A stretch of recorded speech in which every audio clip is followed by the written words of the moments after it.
Dude, I did this so bad. We don't want to look like to your crew chief here. Yeah, we don't want to look like we're soft. Yes, is it you or the car? Oh, yeah.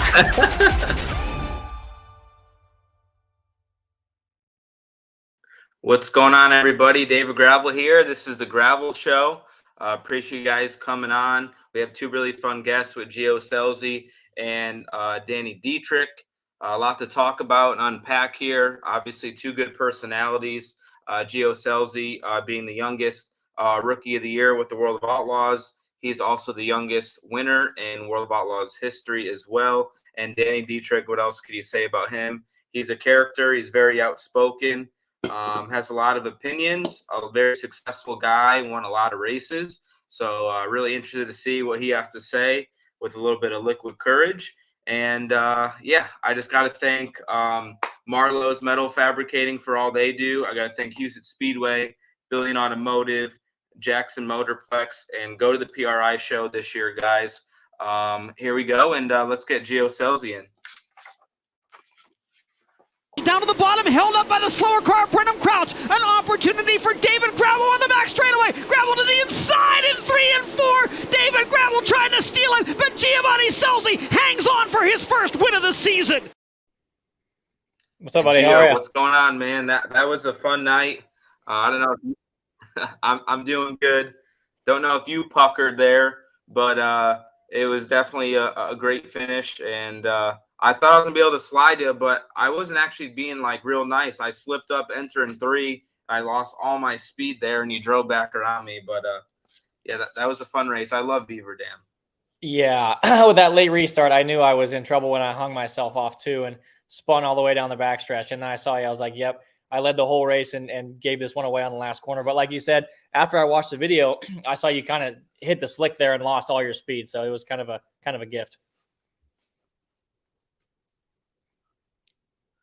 Yeah, for sure. And everybody that's tuning in tonight, our host here is Carter, who does all my social media. He's in Vegas at the F1 show. So he is using Wi-Fi from the hotel. So if it glitches and it's a little bit behind or something like that, please deal with it for me. Next week, it'll be a lot better. So it's not Gio's fault or my fault. We're going to blame this on Carter. But Gio, obviously, just tell me, I guess, how you felt the rookie season went. Obviously, it was pretty successful, but I mean, what surprised you and what didn't? What did you expect, and what were the things that you learned? Man, I feel like I learned a lot. Obviously, racing, quite a few outlaw shows before I went full time. I think what I admire and what I noticed about you, Brad, and Carson, like you guys recover really well on your bad nights. You might time bad or something bad might happen in qualifying, and then you go from 7th to 3rd in a heat race or make the dash from the 3rd or 4th row of a heat race. So I think, maximizing your bad nights is something I felt like I did well, just not really maximizing my good nights. I felt like I was in contention to win or run top 3 at a handful of races, and I really didn't capitalize on winning them. Where I feel like if you put you or David or Carson or Donnie, you put those guys in the front row, most times you're not going to beat them. Yeah, and Carter, could you pull up the points deal of the stats real quick? So you had 18 top 5s and 49 top 10s. So honestly, I thought your season was going to go the opposite of what it did. I thought you would be wildly inconsistent but win more races, and you almost did the opposite like a veteran. Obviously, only winning one race, but beating out Logan Schuchart, Donnie Schatz, and Sheldon Hanschild, who's done the World of Outlaw Tour how many years now. I think that's very impressive. I'm sure you guys in the team are happy, especially with a team that's a little unproven with, Adam Clark as your crew chief. He's kind of stepping up in a big way. And I just feel like to show the consistency for a first-year World of Outlaw team was definitely really, really good. Yeah, no doubt. Like I said, I think we really maximized our bad nights. Instead of running 20th or DNFing, we ran, 8th, 9th, 10th, and really maximized not having a really, really bad finish. I just feel like the wins weren't quite there and the top 5s weren't quite there, like you said. So, that's where the championships start. I think, you can have 1 or 2 bad nights as long as you win 5, 6, 7 of those races. Yeah, for sure. It's obviously tough.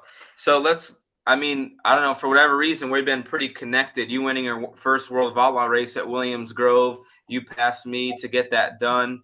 It seems like, Bernie was one of your pivotal guys to put you on the map. Obviously, you raced for your dad and did that for a long time. But once you got to Bernie on the national level, you really kicked butt with Bernie. What's up with you and Bernie, and I guess the relationship you guys have to have so much success?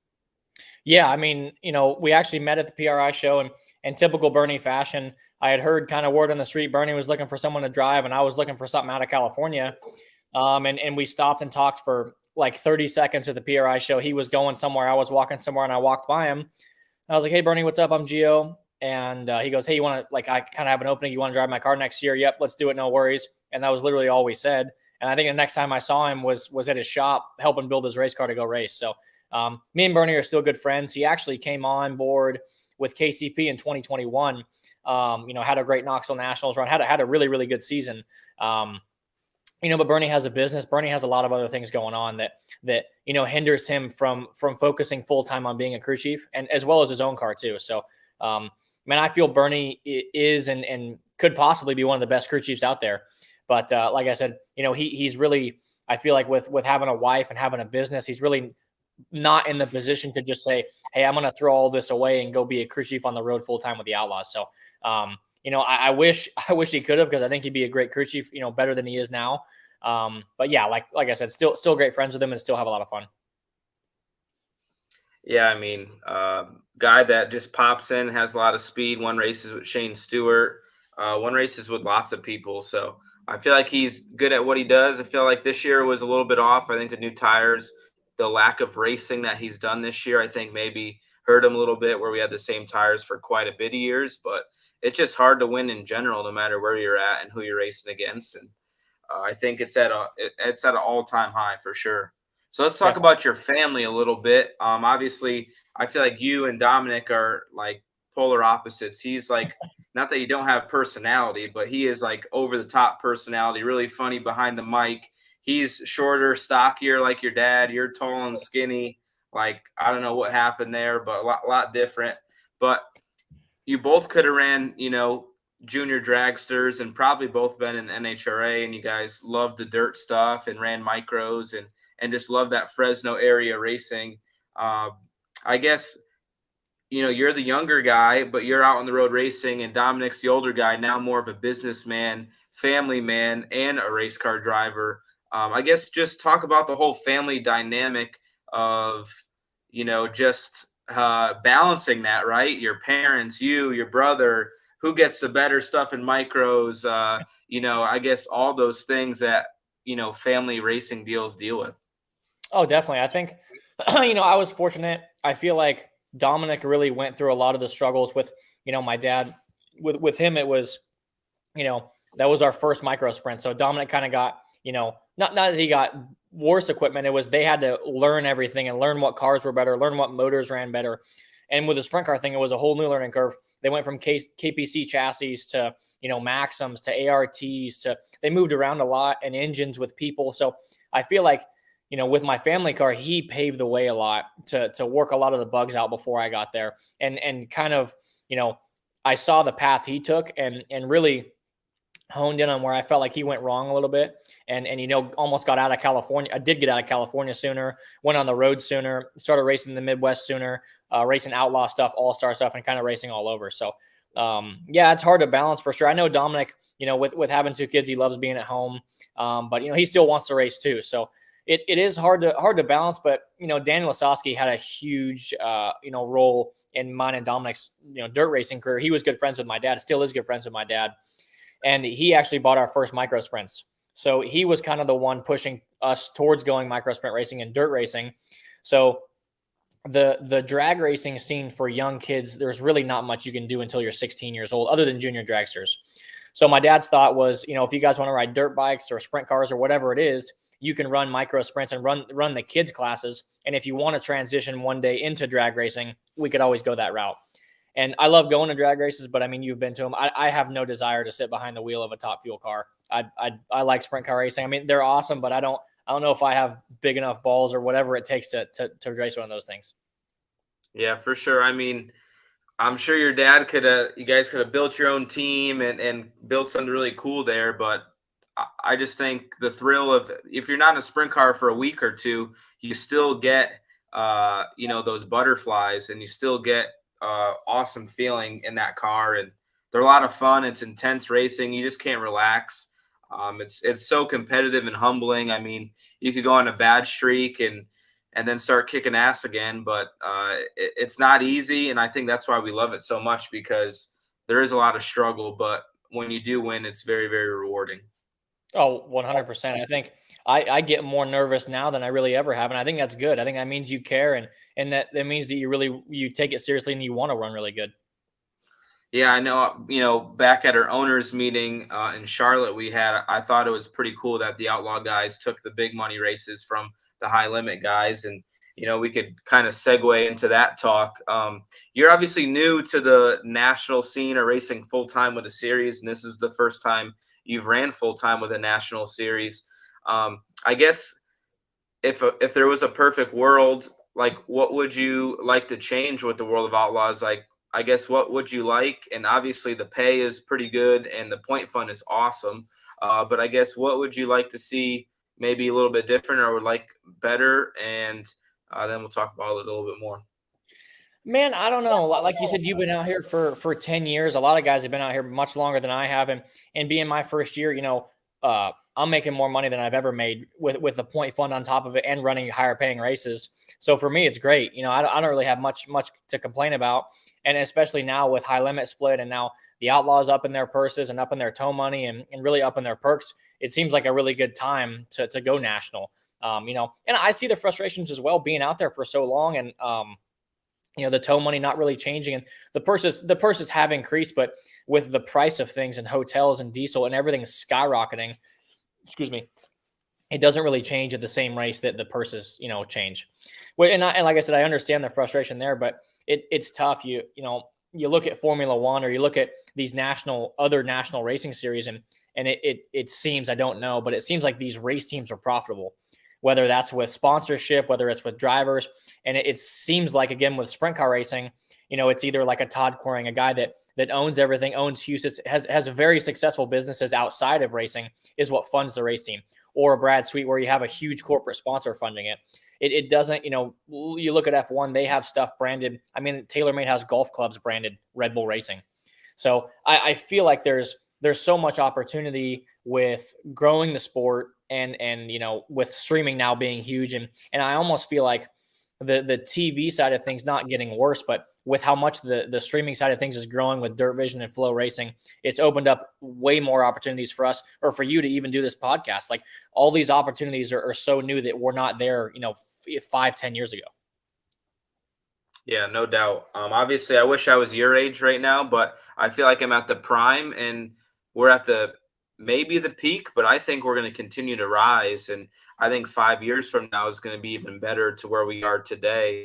And I think somebody like you at your age, really awesome opportunity. And you definitely got a lot to look forward to. I just have to go. One guy paid for a paid question or comment, and it's not really a question, but it's more of a statement.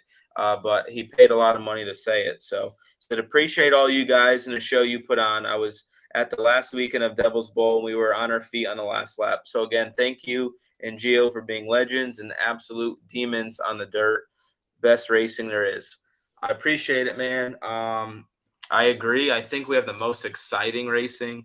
I think we have the best product. You look at F1 struggles to put a good product on the track with one guy dominating all the racing.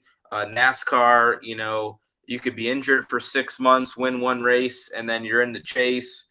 And, you could be leading the points the whole season and run bad the first round of whatever 18 it is, and then you're booted out. So I feel like, we have an awesome product. It's the truest. It's the most pure. You get to see us at the racetrack if it's in the T-shirt trailer in the pits after the races. And I just don't think you could do that in any of the other top level sports. And I think that's where we have a great opportunity to not steal fans, but make new fans that are racing fans, but maybe not, sprint car or World of Outlaw or dirt fans. 100%. I honestly think if I hope they don't. If one day the dirt track Outlaws, whoever it is, wherever to go to a chase style points format, I think it'd be the worst thing they could possibly do. I mean, look at how close the points have been for as long as I can remember, really from Donnie Schatz dominating. I feel like, the last every year Brad, I think, has won the championship. It's been within 100 points. So it's really gone down to the last race. And that's amazing over an 80 race series to have it come down to the last race.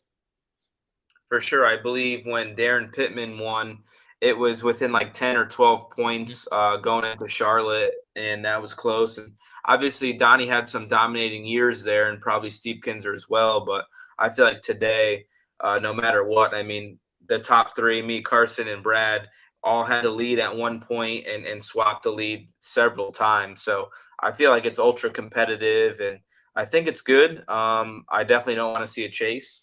But, talking about the Outlaws high limit thing, this is going to be an interesting year. I don't know how many Outlaw teams will switch over to the high limit deal. It's going to be interesting to see who does and who doesn't when these schedules come out, which probably by PRI show we'll probably understand and probably have a good understanding who's going where.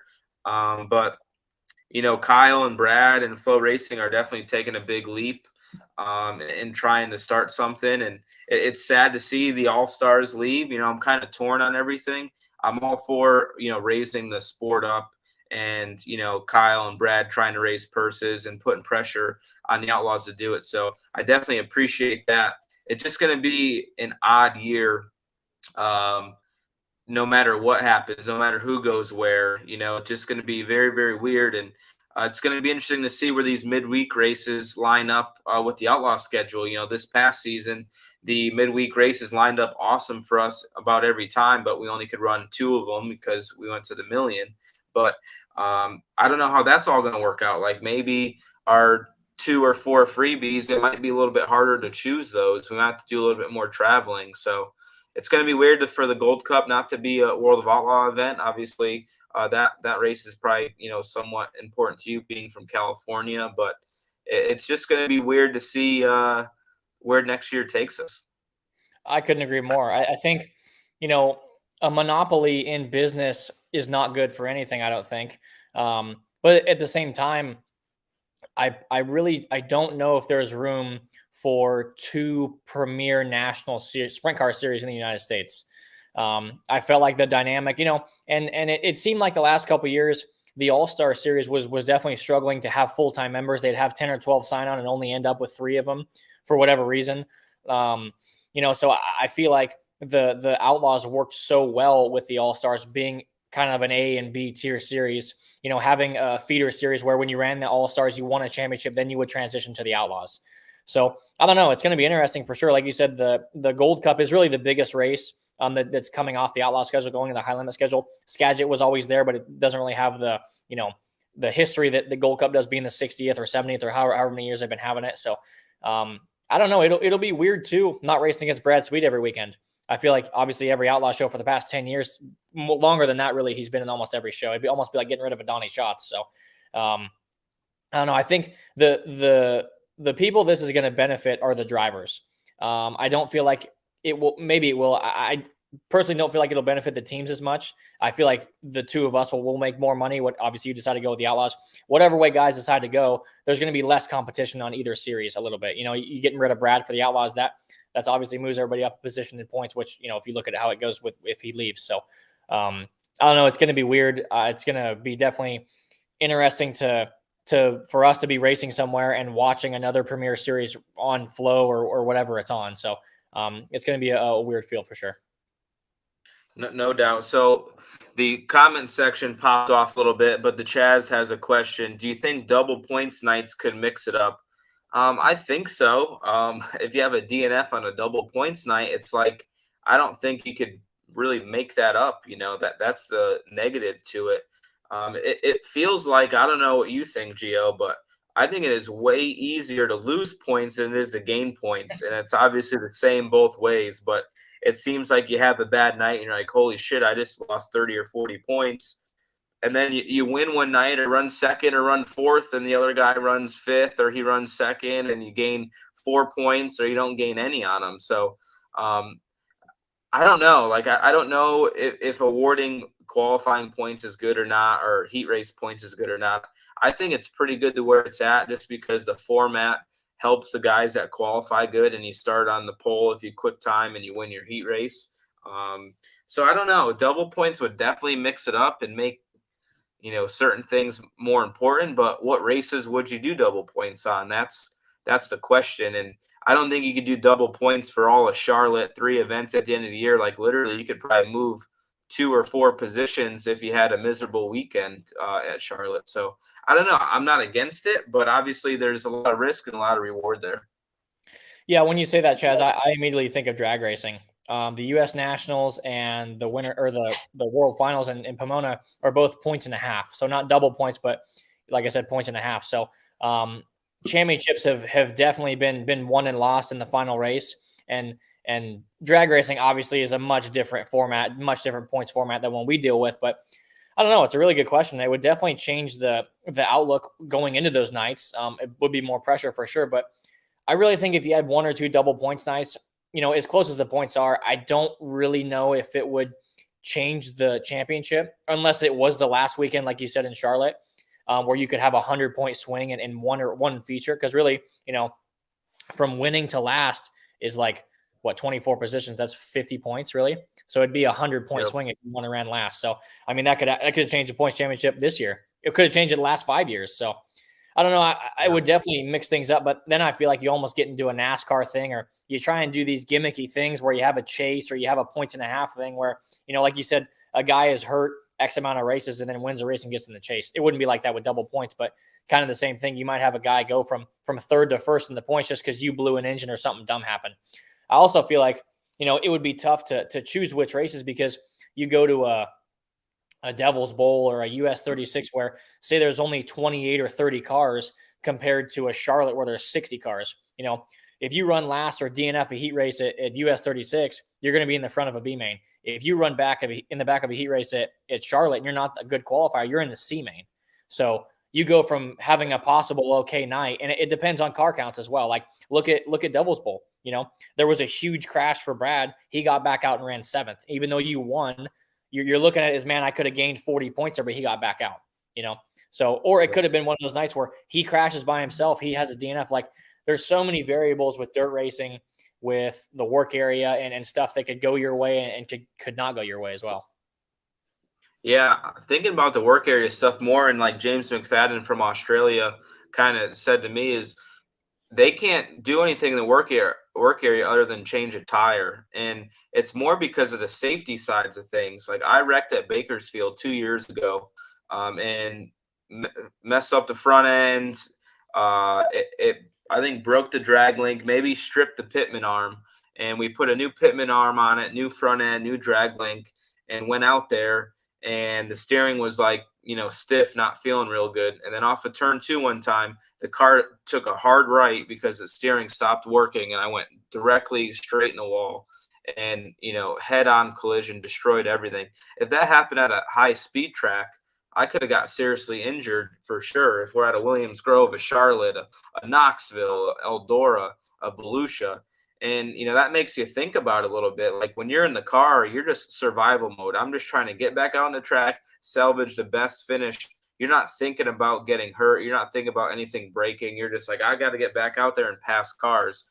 But when you get older and something like that happens to you, it makes you think about it. So the work area is definitely part of the show and definitely adds a lot of excitement to the sport, a lot to the, Dirt Vision broadcast. But I think maybe eventually that has to be looked at a little bit on the safety side, because you don't want somebody getting seriously hurt when they just try to patch a car together, or if the guys didn't get a wheel 100% tight, like a front wheel or a radius rod or something. It's dark. The guys are thrashing in the work area, so there's a high chance that a mistake could be made and somebody could get hurt. So I don't know. That gave me a new perspective on it. I guess, what are your thoughts? Yeah, I agree. There's definitely a million different ways you can look at it. And again, like, it works out in your favor if you're the first guy in the work area. And really, there's some guy that you have no idea who he is driving the tow truck. He might like you because your car's bright. Hey, I like Gio, or I'm not a Gio fan. I'm not going to pick him up because he was an asshole to me in the pit area. He didn't say hi to me, and people laugh at that, but it's true. These really, most of the time, the tow truck drivers are just fans. There's really, and not bashing the Outlaws, not bashing whoever, but there's not enough really officials to have that professional outlook on things. And how do you choose who to pick up first? It's whoever crashed on top of whoever they can get to first. And again, like look at Devil's Bowl. We didn't have another tow truck to pick up another car, so we had to throw a red. So stuff like that, where again in the Outlaw meeting was brought up. Could we put a winch on the back of a side-by-side, or do we get a tow truck that we haul to the racetrack so we have at least one other one on top of the racetrack ones? Like you go to a facility like Knoxville or Charlotte or Eldora, you never had those issues. But like at Devil's Bowl, whether the tow truck broke down or whatever happened, in the end, it becomes an issue, 1 out of 1,000 times, where really it comes down to a championship. They pick up one guy first. If you're left on the racetrack for 10 laps and they can't get you off and you can't work on it on the racetrack, you might have been able to change your front end in 5 minutes. But, and it sucks that it comes down to that.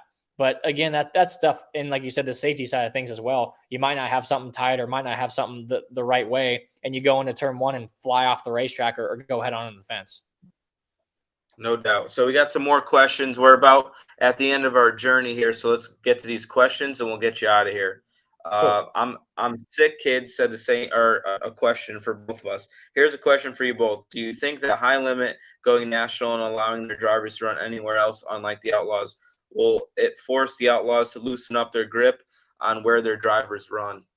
I think it'll make them more aware to that. I don't think they're going to change 100%. I feel like they have a good product. They have really good attendance. This is going to be a learning year. Could the High Limit Series have good attendance, one with teams, but also fans, when Kyle Larson isn't able to race there?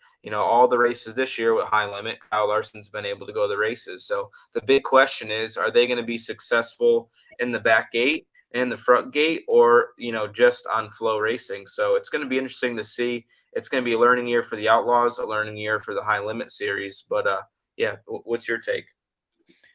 Man, I feel the Outlaws, the whole premise of the Outlaws is built off exclusivity of, if you want to see David Gravel, if you want to see Donnie Schatz, you got to come to a World of Outlaw race.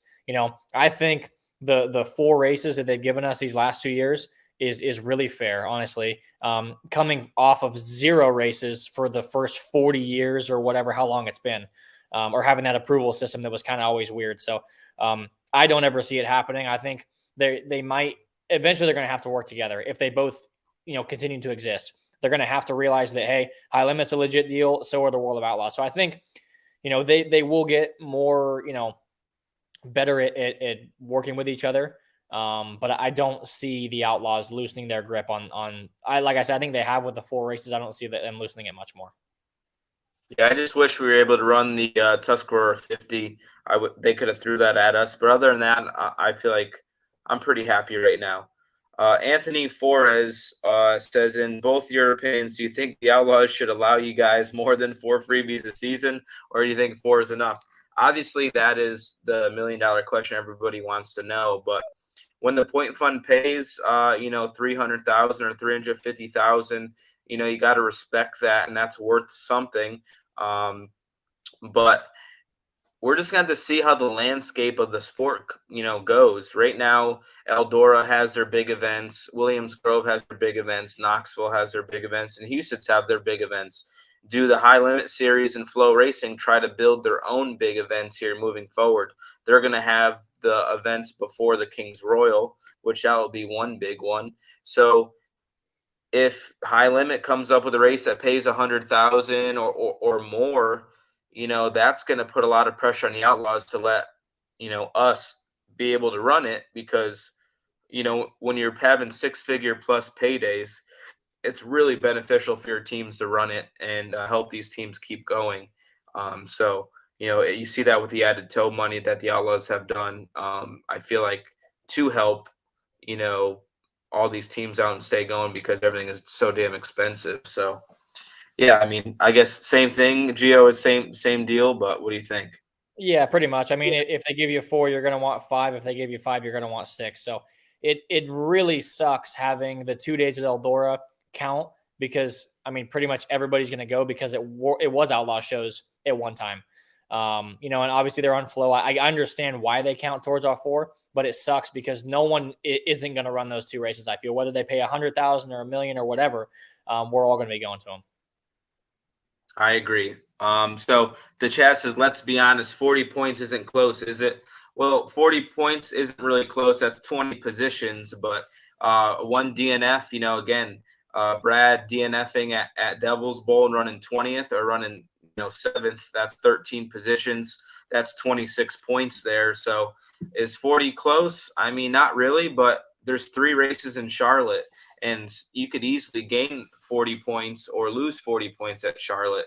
But if everything goes good and you run the top 5 every night, 40 points is a lot. And that's what the top guys do about every night is running the top 5. But you just never know what's going to happen. David, I have a question for you. Do I need to pay you to ask it or no? No, you're good. Do you feel like you had, if you could go back right now, CJB, JJR, or Big Game, who do you feel like you've had the best shot to win the championship with the group of guys you had? Yeah, so CJB, I was never that close in the championship. I think I was a young driver, was able to win a lot of races, but we ran 3rd in the points all 3 years with that team. And I wouldn't say CJB. I feel like I just wasn't there yet as a driver. I feel like we qualified well, won a lot of big races, was up front a lot, but made more mistakes than I do now. But I would have to say this year and then 2020, the year that I didn't actually run full time, I did like 2 truck races and an ARCA race. I believe I missed 3 races with the Outlaws and still ran 6th in points. And by the math, we had like the same average finish as Brad. So if I ran those 3 races, it would have been literally neck and neck. So last year, obviously going into Charlotte, I had a chance to win a championship as well with Brad breaking rear end. But I felt like this year we were the best car this year and had 3 DNFs to Brad's 0 DNFs. So it's hard to pick one, but I would have to say this year or 2020 with JJR. Yep, for sure. I mean, like you look back, and that's really what it seems like. Like with CJB, you won 20 races or whatever it was, and had some DNFs, and then seemed like honestly with JJR and really Big Game, I feel like didn't really miss a beat with either of those teams. They both have good qualifying packages, and that you got Morrison engines just like I do. It definitely helps our jobs and be able to qualify night in, night out. So questions are still coming. I'm trying to get you out of here, so let's bang these out. No worries, I got all night. Gio, what were your expectations coming into your rookie season with the Outlaws? Did being with a team that has run the tour in the past help you? My personal expectations were top 5 in points, and a little bit to my own expectations. I feel like that was almost a bit far reached or a bit far fetched because you had to beat a Sheldon, a Logan, a Donnie, one of those guys the past few years that hung around that 4th, 5th, 6th in points. And I beat all 3 of them, which was incredible. And really going into Charlotte had a chance to run 6th or run 4th. If any one of us had a good week, we was shuffled in points. Luckily we did run 4th, but I don't feel like being with a team that had been on the Outlaws had really affected me at all because none of those same guys are there. Obviously the ownership is still there and those guys are still around, but no crew guys are there. And it was Adam's first year as a crew chief, Jet Carney's first year on the Outlaw Tour as a car chief, and Aaron's first year as a tire guy on the Outlaw Tour. So we're all pretty green, but I feel like it's helped that I've been with this team. This was our third full year together. So this had been the goal, building it up throughout the years, and I feel like the right time to go on the Outlaw Tour. And I think smart not to hop on the Outlaw Tour year 1. It could beat you up, and you guys doing the way you did, build it up, get comfortable with the equipment. You guys had Toyotas, you had Morrisons. Now you're obviously exclusive to Morrisons now, and your cars, your engine package, your wing package, right? All those things matter and help. So let's keep it rolling. Gio, non-racing question. Do you live in Iowa year-round or go back to Cali during the winter? Yeah, so I have a house in Grimes, which is just west of Des Moines, right by our shop up in Granger. So I live there full-time. I have a house there.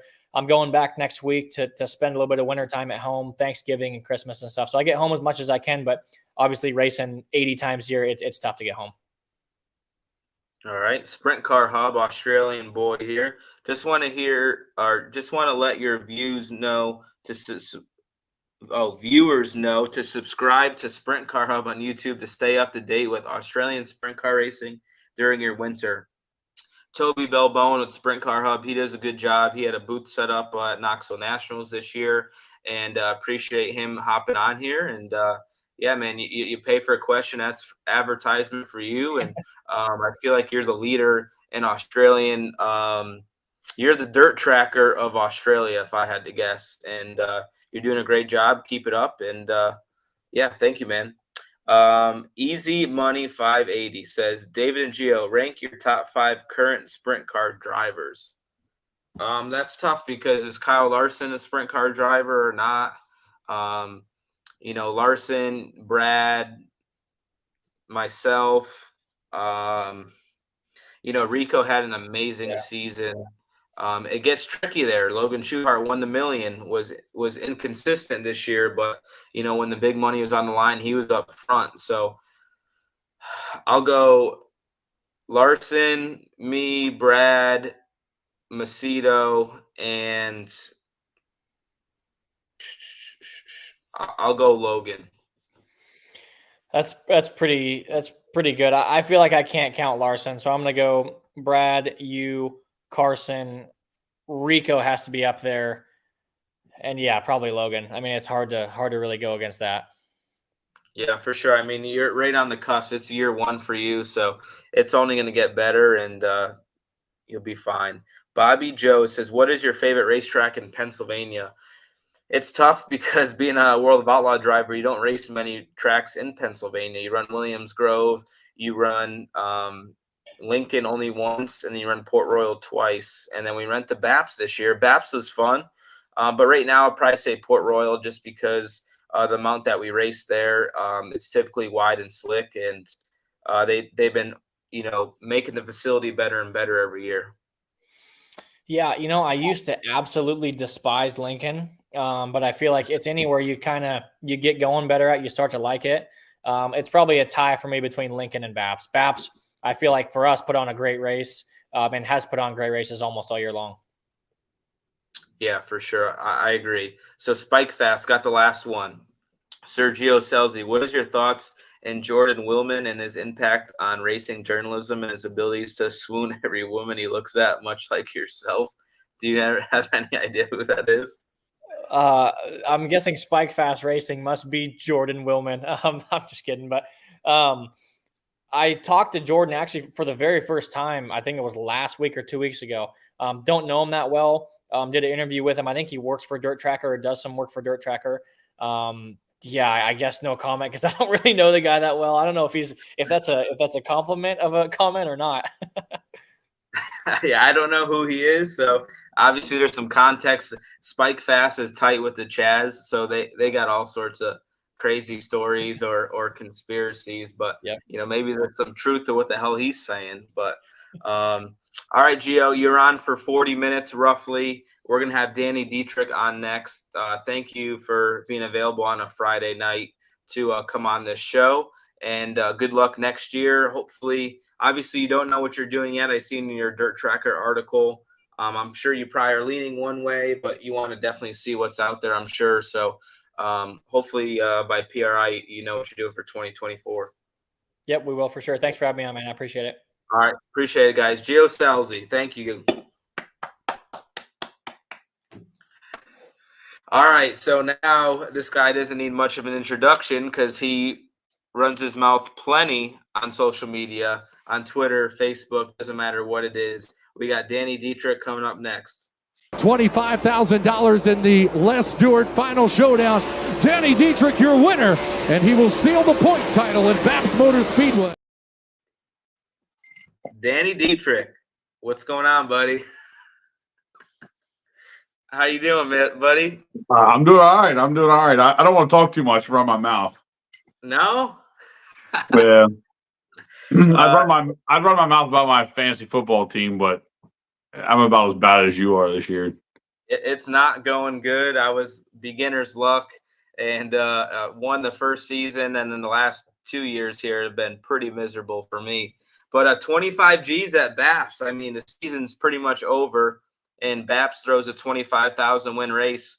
I mean, how does it feel to cap off the year with a little bit of money for the holidays? It's pretty badass, honestly. Like we've won 10 grand at that show before, but I mean 25,000. Like that's in this area, that's huge. Like that's bigger than the Dirt Classic and a lot of other big shows. You know, the premier events that happen. So I feel like they deserve the hype. You know, for 25,000 and the huge crowd that they had. Yeah, no doubt. I think it was a success, right? I mean, I seen Colton post pictures of the crowd. The car count was pretty solid, and I mean, I think it was a success. I think they're gonna hopefully keep trying to build that up. Yeah, I think it was pretty good. The fan base was really good. If I could figure this thing out, sorry. I don't have a laptop like you guys. I'm not real sophisticated, but the fan base, the fan base was really good. Everybody that showed up. I thought the Colton actually promoted the race really well, like giving discounts if you bought ahead of time at a certain time. It just I thought the hype was there. It kind of felt good for like to not have like an event that was like multiple days long, but you still had the hype. You know what I'm saying? Yeah, for sure. I mean, 25 G is a one-day event. That's pretty rare, and after in November is pretty awesome as well. How about some of those local guys? That Bollinger guy, I didn't even really know who he was, but he was hauling ass at that race. And then the 27 car was pretty stout as well. I felt like late race restarts, you know, you just took advantage of that. But those two guys, they're pretty impressive. I mean, there was, you know, Justin Peck there and the Shark cars and stuff like that. Those guys definitely had a strong run. Yeah, I mean, like Aaron, you know, he's been a gasser his whole life, as long as I've known him in sprint cars, and it doesn't surprise me. You get the car right, he's gonna be really good. I was really surprised to see Peck stop on the front stretch. I expected it to be something along the lines of like my seatbelt's come loose or my radio battery is dead or just something like, you know, Sean does a really good job working on that car, and you expect. You don't expect things to go wrong with that car. And he was supposed to start in front of me and pulled off. And you know, like coming down to like the next time around we go green, you know, whatever you want to call it. Next time around we go green. You look at the top 5 or whatever, and you're like, I need to win this race. You know, like you look at your experience compared to these other guys, and you sit there and say, you gotta do what you gotta do to win. Troy's been really good in the 27 car. The last month and a half, 2 months, they've been time trialing really, really good. And, you know, like that pays dividends, you know, the car races well and the time trial is good. So it's definitely no gimme with Troy. He's a hell of a racer. He's been the bright spot when it comes to the younger group of guys coming through the area. For sure. Hold on a second.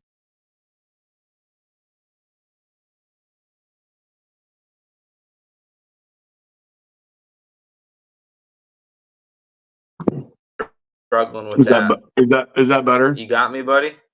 Is that better? I think Is that better?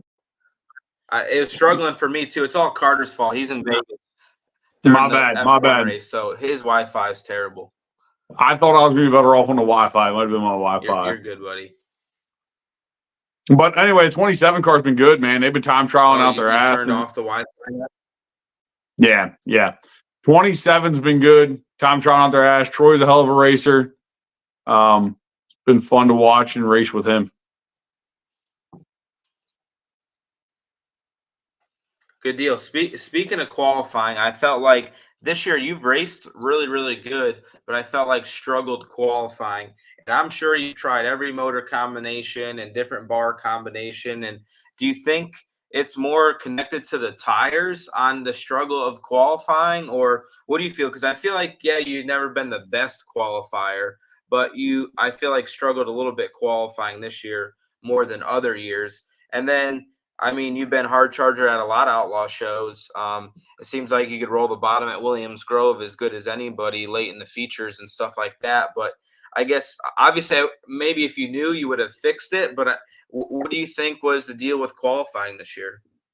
I'm going to be honest with you. I think it was worse this year than it's ever been.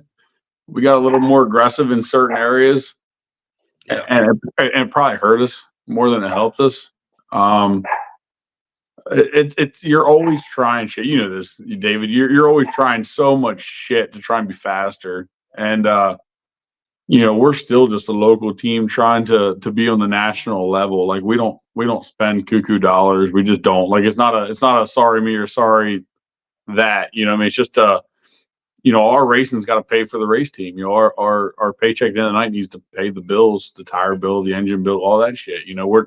We're not digging in our pockets real deep to keep this deal going. So like we're always trying stuff, and then when you get behind, you're really behind because you kind of blew your wad trying to get faster when you got no wad left. You know what I mean? Like it is what it is. But I'm pretty excited for next year because we're going to just revamp. We're going to start over and downsize a few things on our end and buy some new shit and try over again.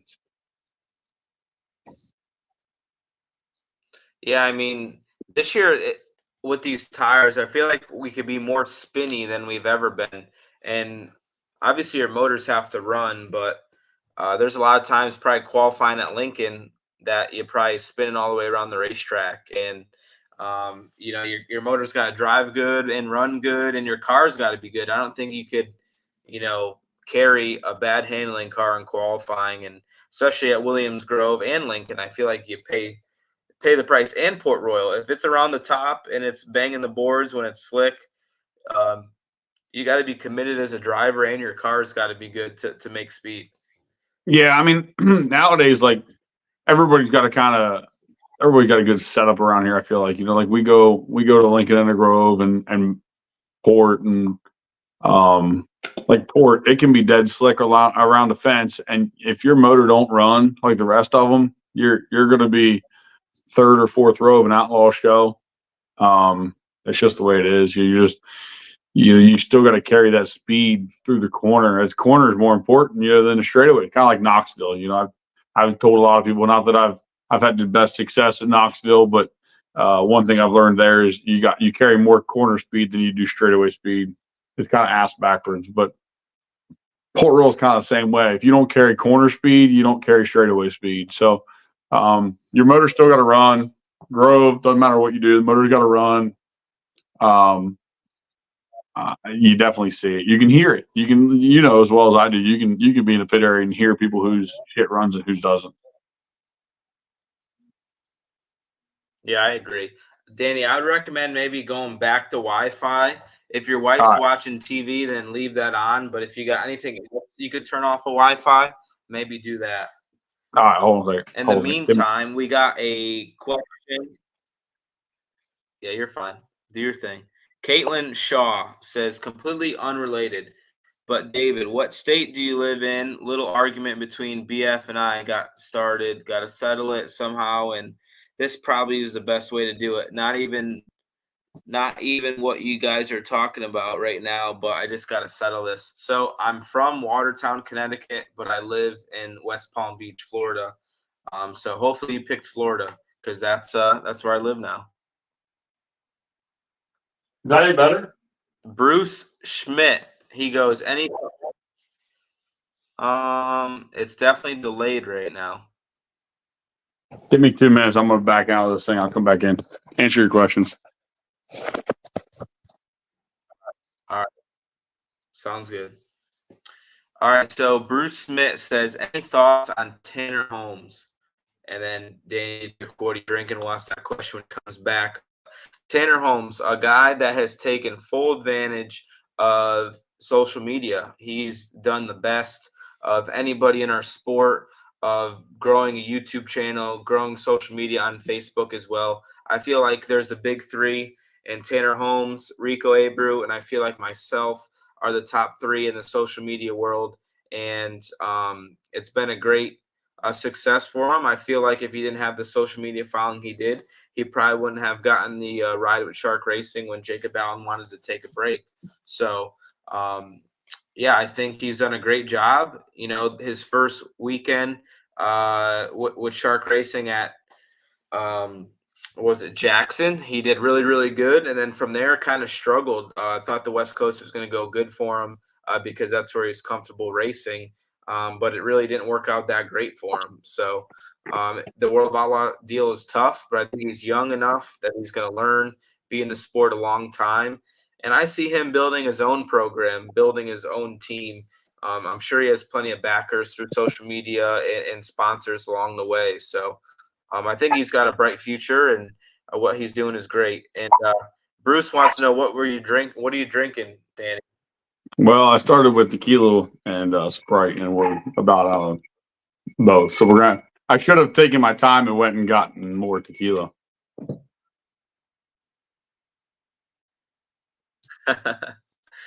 For sure. All right, we got easy money 580 question for David and Danny. You got to fight one, party with one, and wreck one. Kyle Larson, Rico Abreu, and Brad Sweet. I would probably say I'm partying with Rico. I'm fighting Kyle, and I'm wrecking Brad. Yeah, I don't know if I could disagree with that. Definitely party with fucking Rico, though. Like, fucking partying with Rico. Like, unhinged. He gets down. He'll find all the places. Yes. Yeah, he knows how to have a good time. He likes to party. Well, at least we agreed on that tonight. Yeah. Let's see. Dutch says, when fans say all posse drivers, it's so delayed, Danny. So we're going to struggle talking to each other, but it's not your fault. It's not my fault. It's just something we got to deal with. Modern technology for tonight, but we'll get this better, guys. I promise for next week. But Dutch says, when fans say all posse drivers look the same and reference you, Macri and Freddie, what do you think that is? The hair, the glasses? What's the resemblance? I don't know. Is that any better? Am I any better right now? No, still delayed. Not for me. It's delayed. Yeah. Yeah, still delayed. Gio is pretty solid, so you must not have the best, Wi-Fi over there. I'm not even on Wi-Fi now. I went from Wi-Fi to not Wi-Fi. Anyway, as far as I gotcha. Well, go ahead, answer. As far as why we all look the same, I don't know, man. It must be like the Amish kind of thing. Must be the Amish. The Amish kind of wears off on us. I don't know if it'll be up. I don't know if it'll be better up here or not, but it must be the Amish. That's all I got. Other than Oakleys are pretty popular. I got Oakleys. Anthony's got Oakleys. I don't know. Some of us look like dweebs. Some of us don't. Then some of us look more manly than others. Yeah. Everybody's saying that you're fine, but I'm the one that's choppy, which is so odd. But maybe it's my fault. You're definitely going. I know like it's not my fault though. My Wi-Fi is good. I watched fucking Prime Football last night all night long on it, man. You're cutting in and out. I know my Wi-Fi is good. I have a yes. You are too. And I know it's Carter. It's all because he's the host and it's messing it all up. Brad Alexander just said that David's glitching out. Yeah. That's sad. It's sad, but I know it's not me. It's never you, David. You're the Watertown, Connecticut, the personal favorite who's always perfect. Not every night, all right? I've had a couple bad nights this year. You ready to get going? I'm trying to see what's going on my end, but these questions are boring. I thought they'd be better than this. No, I'm just drinking seltzer. Are we drinking tequila? Look, we got a cabinet bottle. which is as big as my fucking head. Yeah, that's a big one. And then we got the chilled bottle. I'm surprised nobody's at my house. Oh, the chilled probably way better. Anyway, I thought we'd have like spicier There you questions. go. Somebody's got to want to pay like $10 to me, not you. There'll be spicier questions, but I'll give you half. YouTube takes 40% of it. So if somebody gives me $10, I only get $6. But I'll give you 3. We need to make a trade. Jared Man, this Goff. is a struggle, man. Everything. No, I need him now. Burrow's freaking wrist, left the scene, so I'm screwed. I am screwed.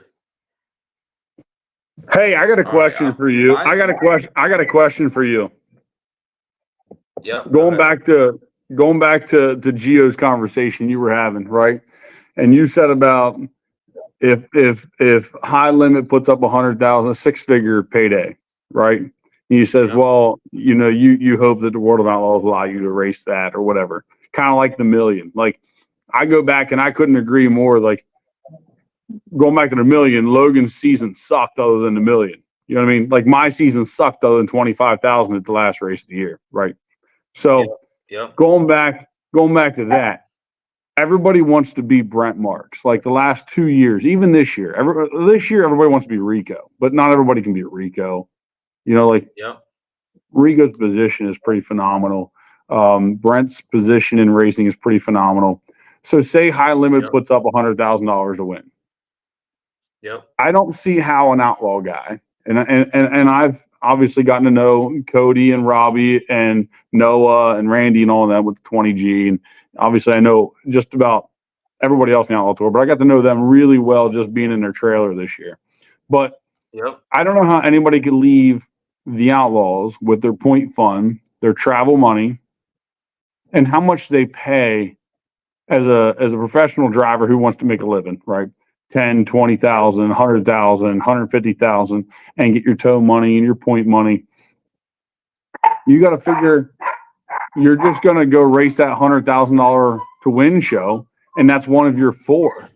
Like, I don't understand how anybody could complain because of the fact that they're giving you 4 races to go find that. Okay, so you got to use 2 for the million. But you're going to know ahead of time that you have 2 other shows to go race for 50 or 100, or these all assholes that just showed up at my house can go fuck themselves right now. I don't want your lollipop, Anthony.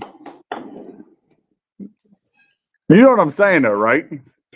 Yeah, I totally understand it. Like I thought this year you couldn't ask any more from the Outlaws other than when they rescheduled the Tuscarora 50. I felt like they could have let us run the Tuscarora 50 because we were there 2 days after. But you did run. Oh, you could have ran it. You could have run that instead of Lernerville. Yes. Are you complaining right now because you won Lernerville? We talked about this. You and I talked about where are you going to go, and I said I told you were going to end up at Lernerville because your odds are better. Mm-hmm. And did you win? I agree.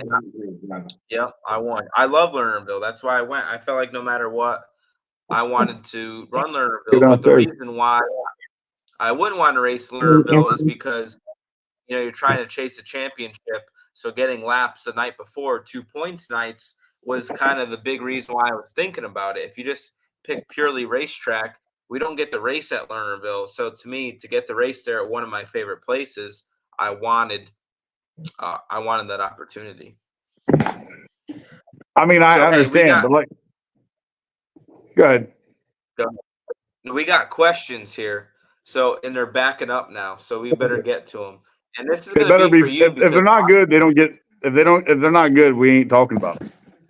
All right, Bobby Joe asked top 5 PA drivers and crew chiefs in Pennsylvania. Both? I guess both. Is there even 5 crew chiefs in Pennsylvania though? I don't know. I don't think so. Maybe. It's tough. Yeah. Go ahead. I'll Well, let you definitely start. Freddie's number one. No, I don't know. No, number one has got to be Brent Marks. Number two's got to be Anthony Macri, and I'm saying you're third. Freddie's fourth, Nah, and Lance. fifth. You done fucked up I already. guess. Yeah, but Lance raced what 25 times. It felt like It doesn't matter. Like, great. He fucking. Hey, think about this. So I listen to. Oh man, I'm gonna argue this. Bobby brought up a good conversation here. You're talking about top 5 PA drivers. Mm-hmm. I can tell you right now, Freddie wouldn't be in the top 5 because other than Lincoln to Grove, he sucks balls. You got to go with, quite honestly, you got to go with Brent Marks, Anthony Macri. I'll go with Brent's number 1. Anthony and I tie for number 2. Spindle, shut up. Yep. I'm gonna go with Lance's number 4 just because he's still Lance. He's still good at everywhere. And then 5 because they branch out. You almost have to stay Devin Borden because he's getting good. He goes places, he wins. He wins at Port. He could win at Lincoln. Let's face it. If there's people who showed up at Lincoln, Freddie wouldn't have 14 wins. Yeah. Like you're talking top 5 drivers. Yep. I would say he's number 6. Yep. You know, yeah, I mean, that's him and Borden are like tied for 5th. They both can't qualify good. That's why Borden hasn't had a lot of good, deal with time trial shows. Like he hasn't had great, showings there because they just can't qualify. Yeah, and Freddie's terrible outside of Lincoln and the Grove. I mean, you go to Port Royal and he don't qualify. I mean, I didn't qualify Tuscarora 50 either, but we won the non-qualifiers. That sucked, but it was appreciative, but it sucked. But I mean, he goes to Sealands Grove and he don't qualify, or he don't run top 5 even. We go to Port Royal and he don't make the show. We go to Grandview and he ain't no good. I mean, just one of the things where like, but like Lance is good everywhere he goes. If Lance shows up, Lance in the 69K show up, he's Lance Deweese. Yeah, he's in the mix. What is Lance going to be going forward? Who knows? Yeah, it's going to be interesting to see what that Shearer car could do and him. I think it's going to take a little time to get their stuff together, but we'll see. Yeah. So Spike Fast Racing, this is for Danny Dietrich, a man of your stature and intestinal fortitude. Have you ever thought about attending a run where the big boys play in the super late model division? Yes. I would like to try it. It just you need time to kind of for me, I would need to sit in one first and just kind of get your shit together. I got to figure out how to put it in gear. Well, I feel like you fit the mold of looking like a late model driver because you do not look like a sprint car driver. Everybody's small, 150 pounds, and you walk around the late model pits, and it's like everybody's a WWE wrestler, it seems like. Left side weight. I'm fucking winning that battle. That's why you drive hard in the slick because you're freaking 350 pounds, man. You drive hard in the slick. All right, Spike Fast got another one for Danny Dietrich. If there was a 1 versus 2 tag team match, Danny Dietrich versus Freddie Rammer and the Chaz, who would win and what would the finish move be? I'll take them both on. Chaz is a fucking dipshit, man. I am not a Chaz fan. He showed up at my race show or my work last year, and I just told him he's an idiot. Like, he's just searching for answers that aren't there sometimes. So what would the finishing move be? Are you like a choke slam guy or tombstone pile driver? What's your move? Last time I this is the calling right here we were talking about today, right? Whoa. Jill.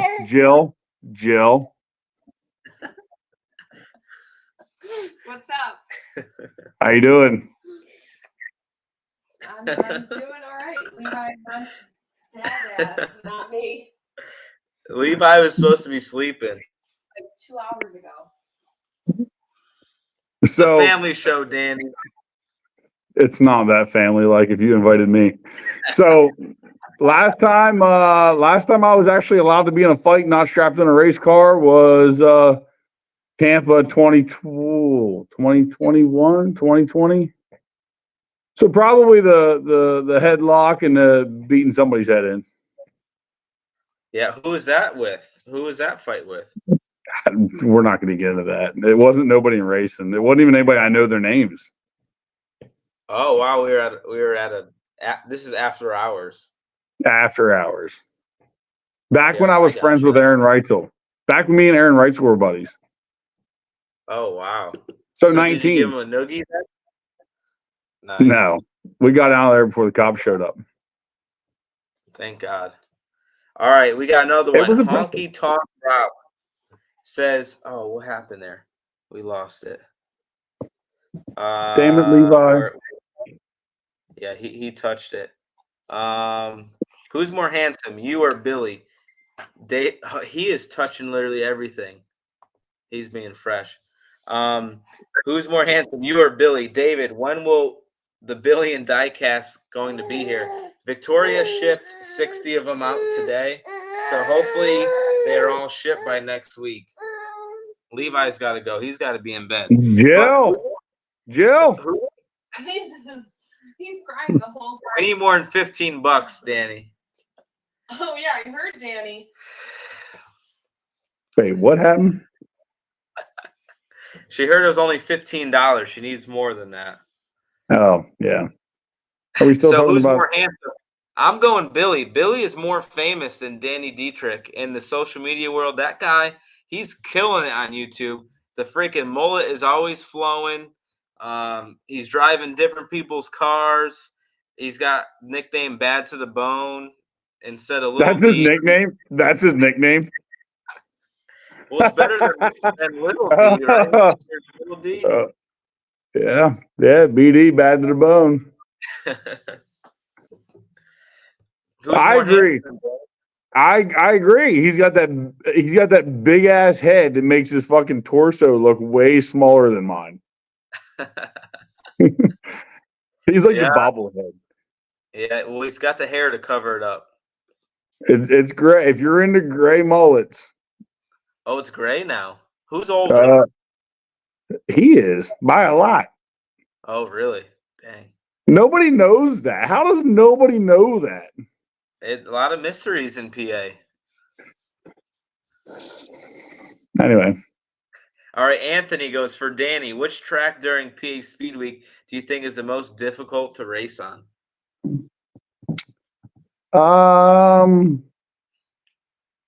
I would have to go with Hagerstown. I think Hagerstown is I don't know, David, if you've ever been there, but Hagerstown's really technical. Really, really technical. I just think that you can think you're really good and just be in the wrong part of the racetrack. I don't know. That's probably my it's kind of a lane. There. Yeah.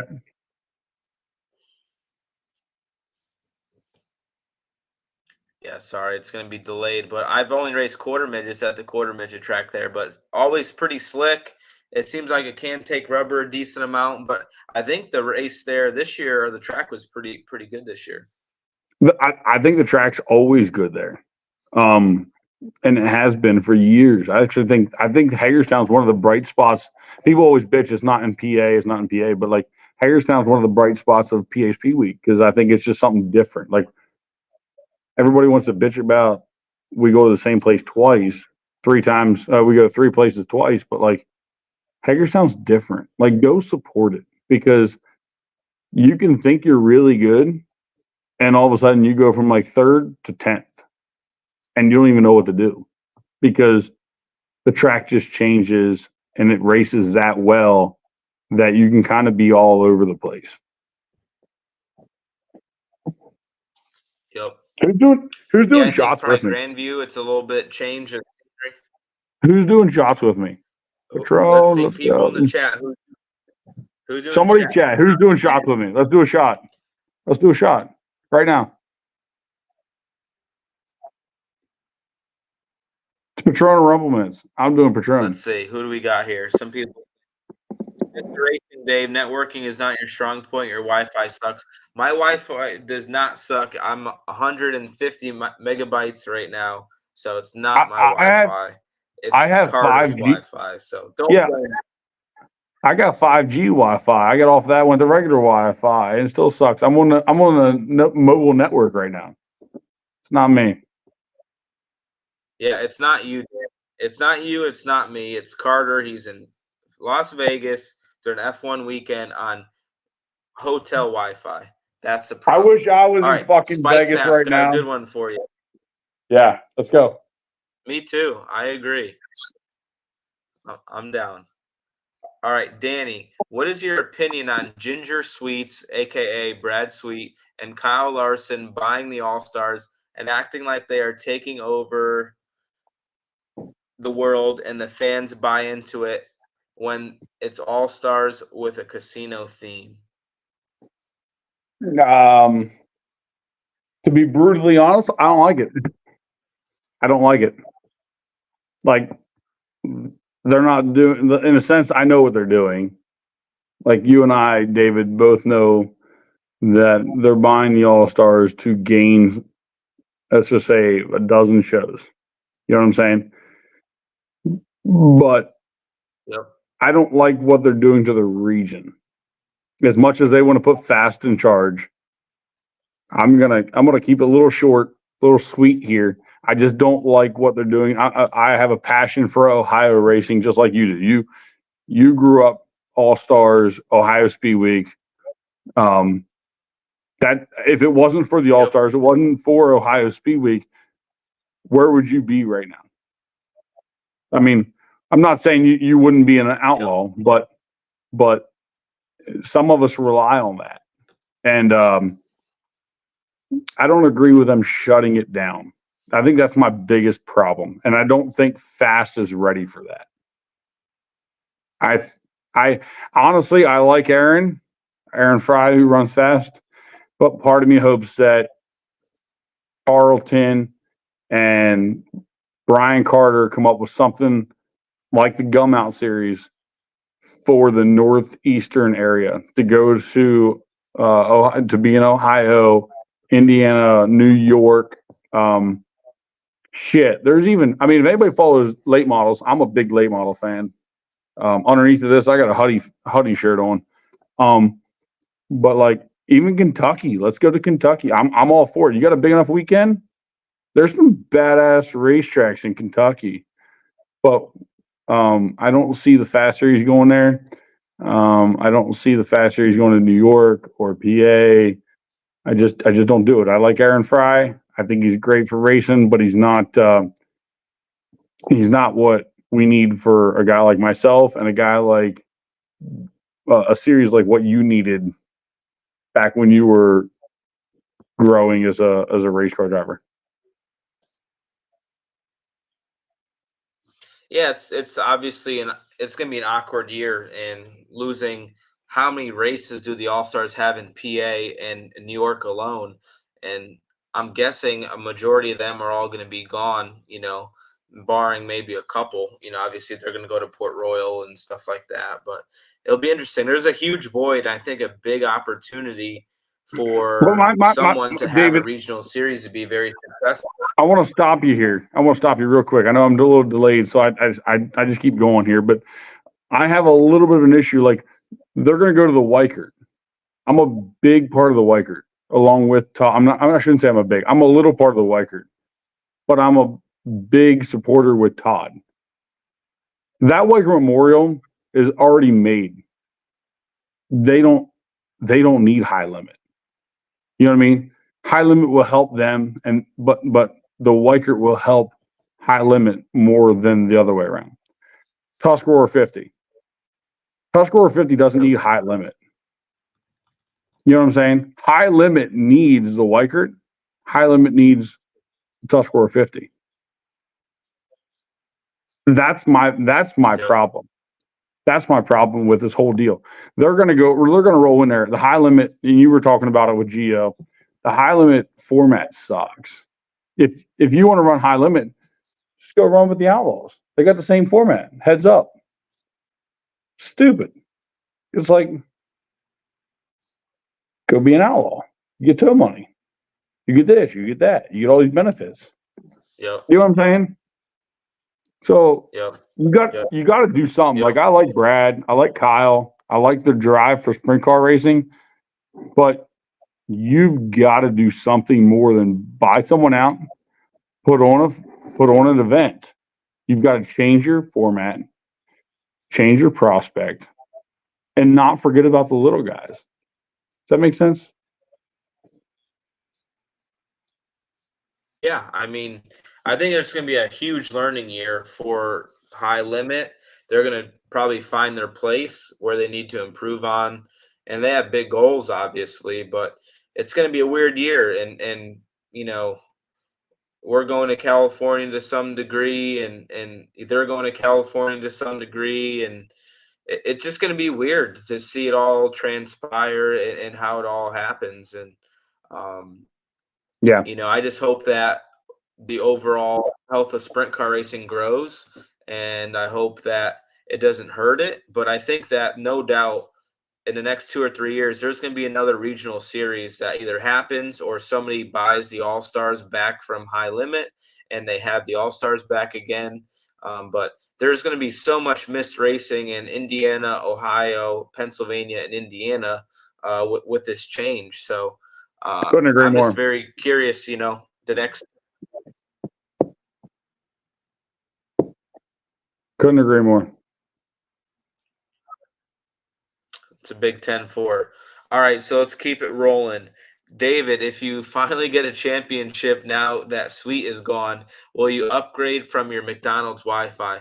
I actually have AT&T fiber optics Wi-Fi with Amplify modem and router with mesh points in my house. So I have 300 megabytes per second with mesh points in here with my mesh point inside my room. If you don't know what a mesh point is, then you don't know anything about Wi-Fi.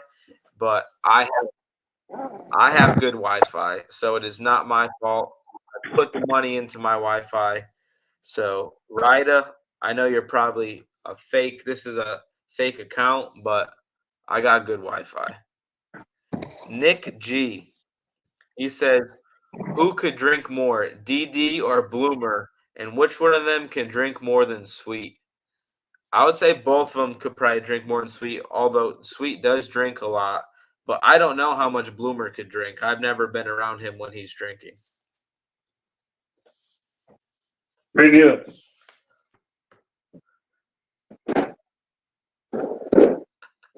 No idea. Do you think he could outdrink Bloomer? What's that? Either do I. Do you I think don't he know could about outdrink Bloomer?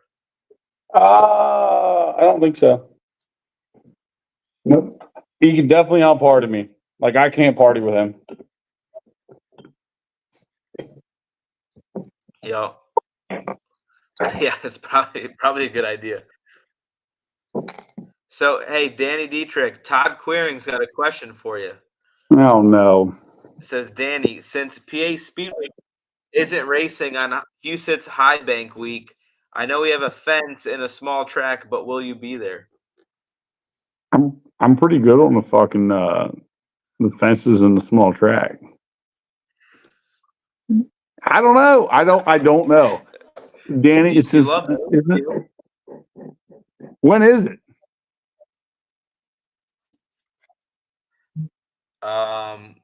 Carter, pop it up. Houston High Bank Nationals. Pull up the banner. It'll pop up right here in a second, and you'll know. I don't know what's going on, but this is slower than ever. I should know the dates. I will tell you right now, the broadcast for me is delayed June more than it was. Right there, June 19th or 22nd. June 19th. That's the week before. I don't know. Yep. Is there going to be an Ohio Speed Week? Stop. Drop. Figure it out. Yep. There's I gonna have be, to but be. when is it gonna I be? have to be at Ohio Speed Week. I have to be. I heard through the grapevine today that Oh, yep. something is not going well in Ohio. I'm going to leave it at that. Something is wrong in Ohio. I don't know what's All going to right. happen. Things were happening. Things aren't Stay tuned. happening Watch now. Dirt Tracker in the chat, Dirt Tracker's or your pretty brother badass. Jeremy Elliott. Jerry does a great job. I like Jeremy. People don't like the guy. He does a great We got job. Just Dutch like Fort. Dirt Tracker does a good job. That Australian guy we- you're talking about does an amazing job as well. Yep. Yeah, those guys are doing a good job. We need them. We need people like Yes. them. All right, we got Dutch 4625. If David doesn't run into the fray at the Grove to bail you out, how bad do the Ramers tune you up? Do you know what that means? Yeah, they act like it's the first time. This is when you rolled into the fight with Jake, smiling and giggling. Oh, This is like at all least right. 5 seconds To delayed. bail you out. I bailed you out. You didn't bail me out. Yeah. I wanted to get out. Like, first of all, I knew what happened when the red came out. Second of all, I already had my helmet unstrapped and my Hans undone, figuring we're going in a pitch and shit might go down. Whatever. My problem is, well, not really the problem. Probably the best thing that happened is there was a guy who was standing next to the side of my car who was pretty important to other racetracks. And he said, just stay in the car. They got it covered. You don't need to get in trouble. And I'm like, I'm ready to rip out. Like, my belts are all, I'm ready to get out. I thought to myself, it's probably got a good point. I should probably just stay in my car right now. I've seen Jake go flying by. He's usually got things covered. Yeah, that was a lot of man hauling ass there into that crowd of people. I was right in there. I was separating Fred and Jake. You weren't doing shit. I left with an injury too. I was in the middle of that. Yes, There's other camera smiling, angles. giggling. I'm in the middle of that right now. I love it. I love that shit. David, I love stop. the testosterone flowing. Just stop. That's what makes racing fun. No, just stop. You might All right, mess we up got your more. hair. What do we got here? Spike fast again. I just got a haircut today. Spike fast again. Danny Dietrich, what are your thoughts on the rumors that High Limit is going to be sponsored by Bud Light and Dylan Mulvaney will be the track girl and do the interview and field interview and exchange? Oh man. That's a strong rumor. That's a Chaz rumor right there. Chaz is a dipshit. Anyway, Bud Light, whatever. Everybody's got their favorites. I mean, I prefer Rumble Mints, but I mean, I'm not going to turn down a Bud Light. As far as somebody doing, That's not a beer, though. I don't give a shit. It's a swig. And if you're doing an infield interview, nobody beats Haley for an infield interview. Am I right or am I wrong? Yep. Haley was the best. George is agree. not far behind. Chase is weird sometimes. He does a good job, but he's weird. Like sticks taller the mic. than you. You feel No, weird. he sticks the mic in your fucking face. Maybe you should fight him one day about it. I'll tell him. There's not many people All right, I can look Jake- eye to eye with. Jake Bryan. What do you guys think about Kyle and Brad competing in a series they have ownership in from a competitor's point of view? Bullshit. To me, it's a massive opportunity. It's a massive opportunity for bad things to happen, obviously. Yes. And it's happened a couple times this year with, was it Wichita or not Wichita, but whatever that track was, US 36 or whatever the name of that track was. But The place I was obviously potentially going to win at. Yeah. Yep, and you just pulled out of gear because you got tired. Yeah, I was out of breath. Too many beers the night before. I What was the lied. name of that track again? I'm sorry, Gordy Gunbaker. I don't even know. Owns it. I don't know. I really don't know what it was It's called. US something. At that point in time, Fun track though. I love that track. at that Granite point in time City. of the year, I was just showing up and driving. I do know for a fact that day that I flew that morning, and it was probably my best pre-flight I've had in a while. That's good. That's always nice because flying isn't easy nowadays. No. All right, so go ahead. You answer that question. I don't think it's good at all. There's no other. I'm not going to go any farther than that. I think it's terrible. Your biggest supporter is probably going to win. Is going to win the championship, and your second biggest supporter is probably going to win the biggest races. And I think it's the same problem we had this year. A lot of the people dropped off the tour because they get tired of getting their ass kicked by the biggest supporter there. Like, as a racer, our biggest hope was Rico. Like, as terrible as that sounds, like, Kyle's a freak. You know what I mean? Kyle's going to win races. Kyle's going to win a lot of races. The percentage is up there. I think it's a driver. Yep. My biggest problem was watching the final race and hearing Kyle say he picked out the ring, which was his ring. And to me, that's just I don't know, that's a big turnoff, you know, and hearing how they're going to do their schedule this year. I appreciate what they're trying. I do appreciate what they're trying to do for racing and vamp it up. But I think ultimately what they're trying to do for racing is going to hurt the little tracks, your weekly tracks. And I think it's actually going to hurt your touring series even more when your two owners are probably, if I had to guess, going to take the majority of the money, and that's not good. And I think if Kyle wanted to race, that'd be fine. I think Brad needs to stay on the Outlaw Tour and just promote the high limit. I think that would be in their best interest, and that would be their best way of gaining cars going forward. Yeah, it's obviously unique, you know. Not many people own the series and drive in it, let alone be the best competitor or the top guy or the biggest odds-on favorite to win the championship. It's just a very, very unique situation. I feel like something that are going to have to balance and try to figure out.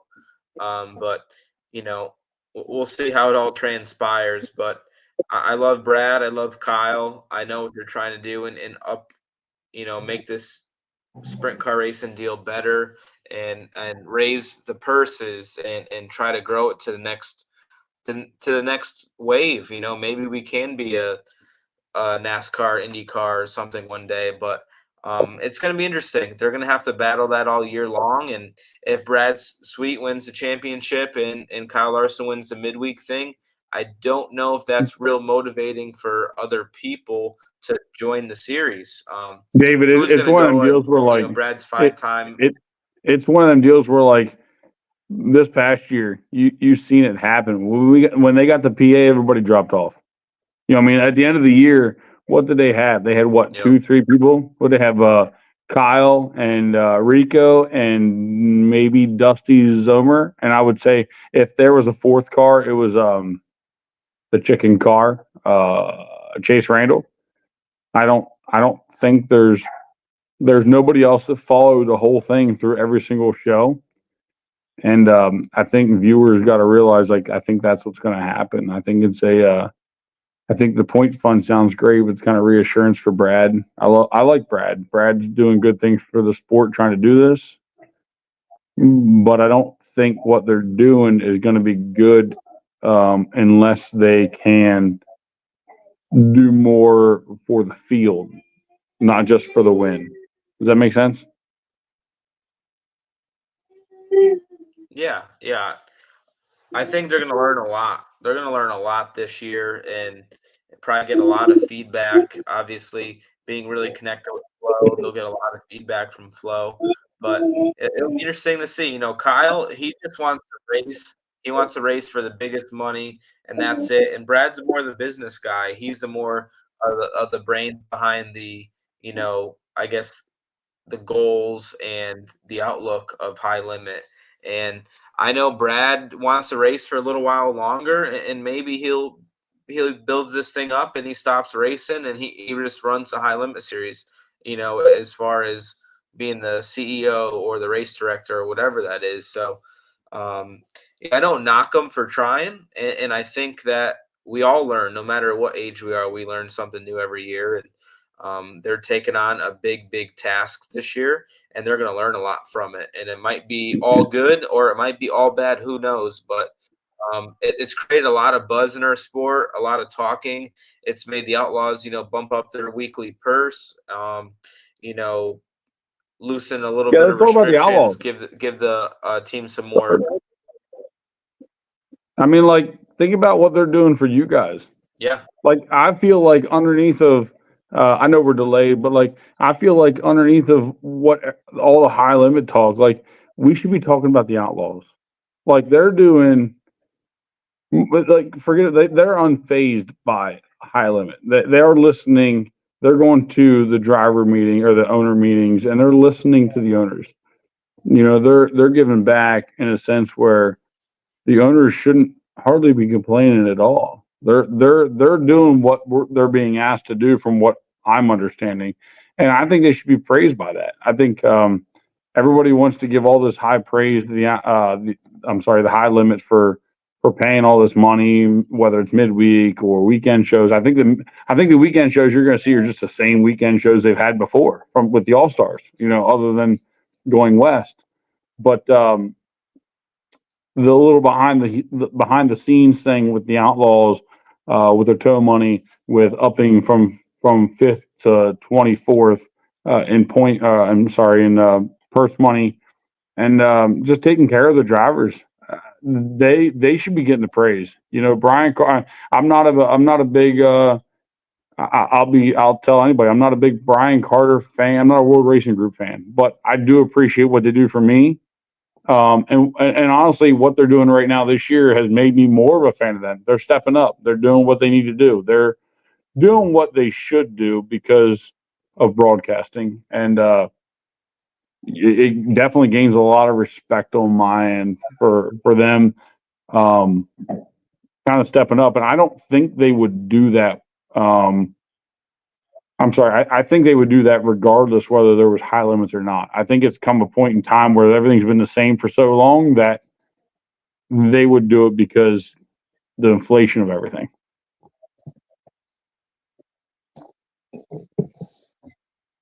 Yeah, I agree. I feel like it's been 10,000 for a long time, and it was overdue for it to be done, and I'm glad they have. It's insane that a new engine is $65,000-$70,000 now, and what rear tires cost, hotel bills, diesel fuel. It's much needed, and I don't know if you watched the show last week, but obviously 3 guys earned over $700,000 as sprint car drivers. As That's total fucking purse is awesome. not what drivers have made, but that's pretty good. That's pretty damn cool. I could only, a guy like myself who considers myself Theodore. on a national level could only dream of, David. Just saying. Yep. Yeah, I seen you race 87 times. So you raced like 7 more times than I did. You probably traveled like 20,000 miles less than I did, if I had to guess. I agree, but at the same time, like other than the travel expense, like I prefer to be home. I wouldn't say every weekend. I like I do like travel. People forget, like I'm probably no different than Brent, way different than Anthony. I like to leave the area. I like to go race. I like to go to Ohio, but within reason. And I feel like we've done a really good job bringing in a great average money without the expense of going to the Midwest or the West Coast. But I just feel like the money that the Outlaws put out and what they're about to do even more for owners is phenomenal. And I wish I could get on board with some of that, but I just can't. Yeah, you got a lot going on. You're running a family business. You're very involved in your race team, and it's a big jump to go to paying 2-3 guys full time to work on your race cars. That's a huge expense, and it's a different lifestyle. We didn't even talk change. about Big And Jake yet. We didn't talk about Daddy. Well, I got a list of stuff here, and he's on the list, so we're definitely not gonna skip on him. We're gonna bang out these questions real quick, and then we'll get to Big Jake. That's for sure. Theodore says, "This is can't miss viewing. Please make Danny a weekly guest. YouTube just made $2 on this comment. What are we getting? Some ice cream? We're getting an ice cream sandwich every night. Ice cream sandwich? Emmett, say hi. Wave. Really nice. Say hi. Wave. Wave. Got my pajamas on. Get Hi, ice buddy. cream. Show me your sandwich. Hi. Show me your ice cream sandwich. You had Levi. I got Emmett. Can I have one? Oh, that's awesome. I mean, I can get on and we can ask questions together. Kevin I don't. Colliman says, Good. here, we're gonna bang these questions out, and then we'll talk about Big Jake. But weekly thing, man, it's hard with schedules. Like every day or every week, it changes what day I do it, just because Carter's got stuff going on, I got stuff going on. But Kevin Colliman says, I just want to see Danny chug a beer. So get a beer. We're He's doing an got a ultra. beer. It's coming. We're doing an ultra. I don't do shotguns, so we're just gonna give it a minute. Go to the next question. Yep. The Chaz says, is the big negative no feeder series to the World of Outlaws? I say just no feeder series in general. I just say no. We need a feeder series, and I think a new one will come about.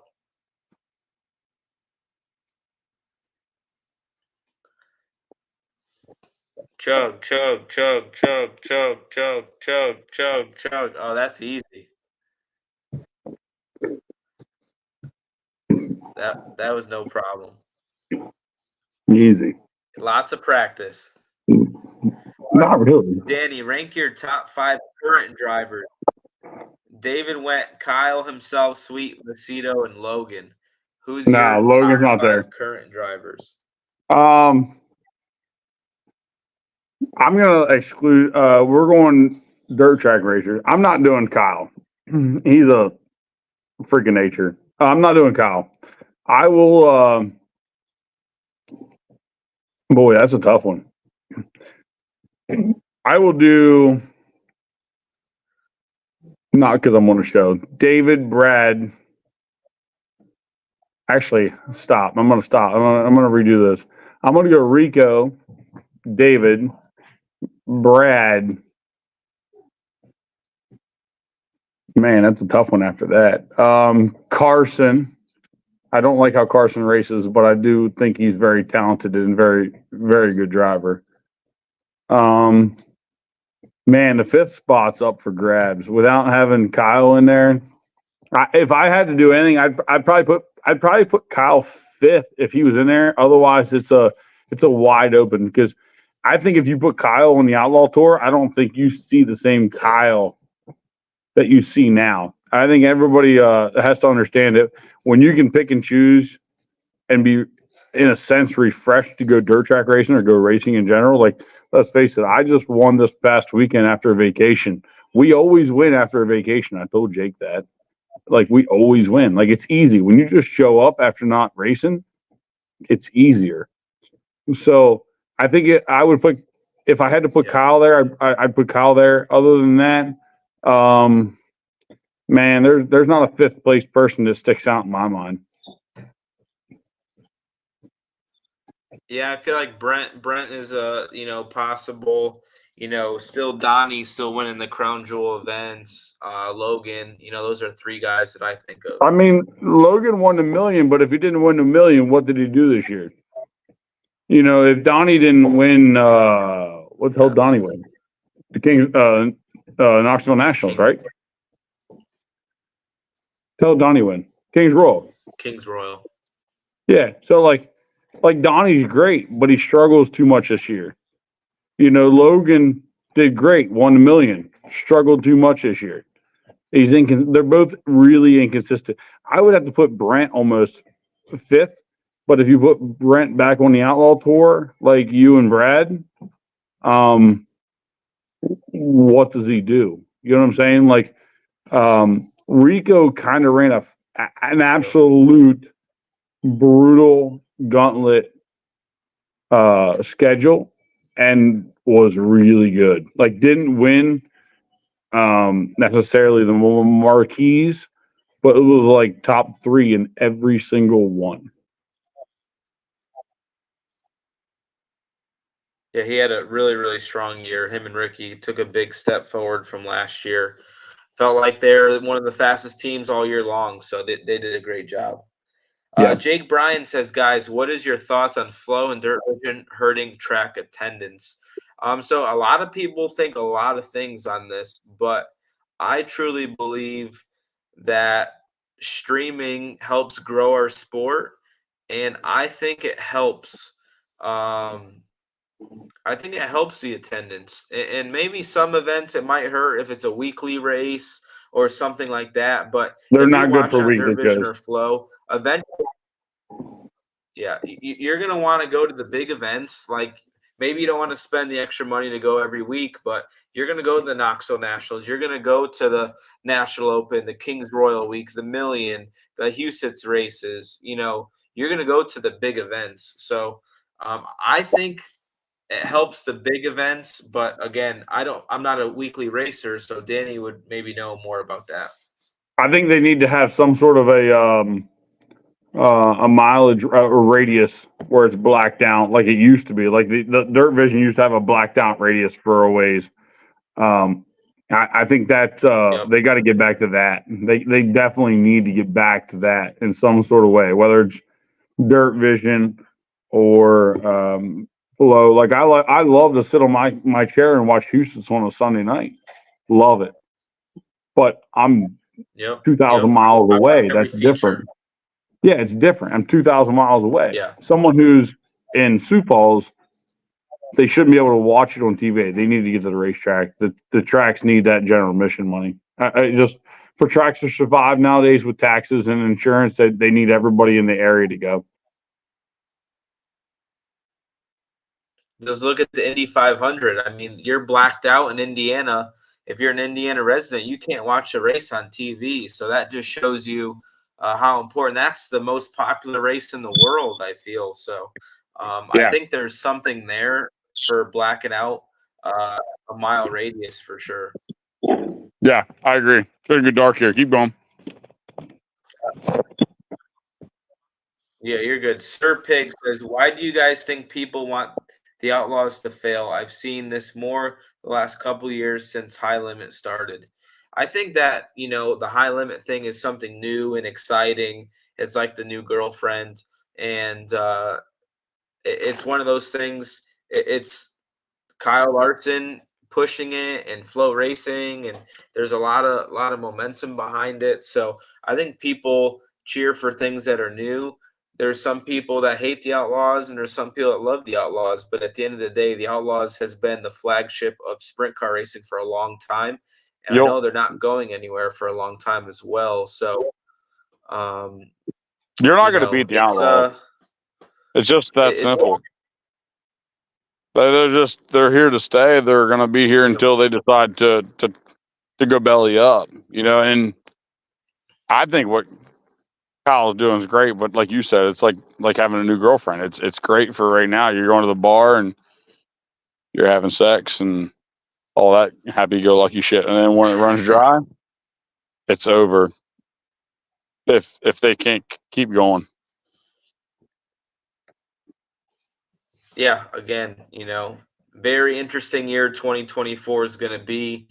It's probably going to be a new all-time high of money earned for people and opportunity for money earned. Obviously, we don't have the millions, so that definitely hurts for a top earner. But I feel like as an average for the top 20 teams in earnings next year is going to be up from this year. So it's definitely going to be an exciting year.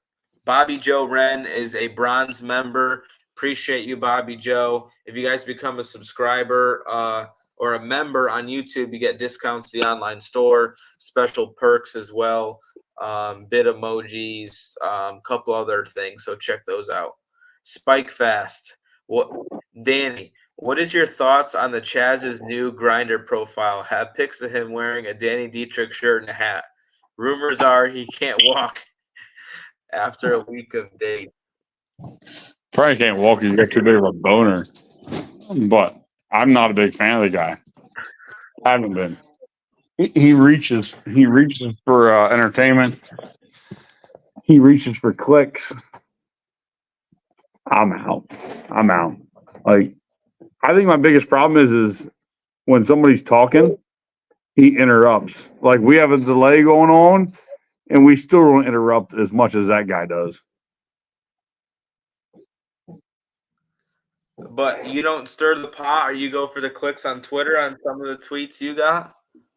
I'm not a big stir the pot kind of guy. I mean, like, I'll once in a while, but like I'm more like go direct to the fact. Like, it's kind of more like a point out the obvious kind of thing. If I'll tell you what, if me pointing out the obvious is stirring the pot, then we got soup for fucking weeks. You know what I mean? Once in a while, I'm wrong. Yep. Once in a while, I have a wrong take. I admit it. I will gladly admit it. Once in a while, probably, I want to say 3 times a year, I have a wrong take on something or someone. And I'm not perfect, but it usually takes until they text me the take that tells me I'm wrong. You know what I mean? It's not what's to be seen on social media. So I'm not big. I actually don't get on Twitter that often, as much as people think I do. I'll get on Twitter and my notifications are 7 days behind. It's just the way it is sometimes. I don't really get on as much as people think I do. Yeah. Yeah, I just think when you post something, it's bold and it's probably true and honest, and you have no filter, and that's just the way you are. You're going to shoot people straight. Yep. I got nothing to lose, man. Yeah, I think you got a car owner that loves you. You got a good situation, and you get to speak freely, and that's definitely a good thing to have in the sport. He don't have Twitter. That's the best thing. Bob Johnson, why won't the Outlaws release their broadcast viewership numbers? Why hide it? To my knowledge, they're a privately, they're not publicly traded. So I believe it's a private company. So it's like, all right, Danny Dietrich, how much does RUPW make? Tell me how much you make a year, right? At the end of the day, it's really nobody's business. But obviously TV channels give the numbers for F1 and NASCAR and all that. But the World of Outlaws are not publicly traded, so legally they don't have to. They're smarter. I think they're smarter than everyone else. For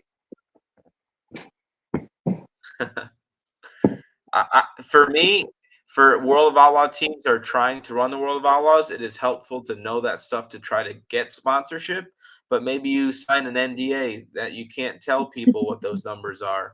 But I feel like it's something that's hard to get new sponsors. Stuck right there. If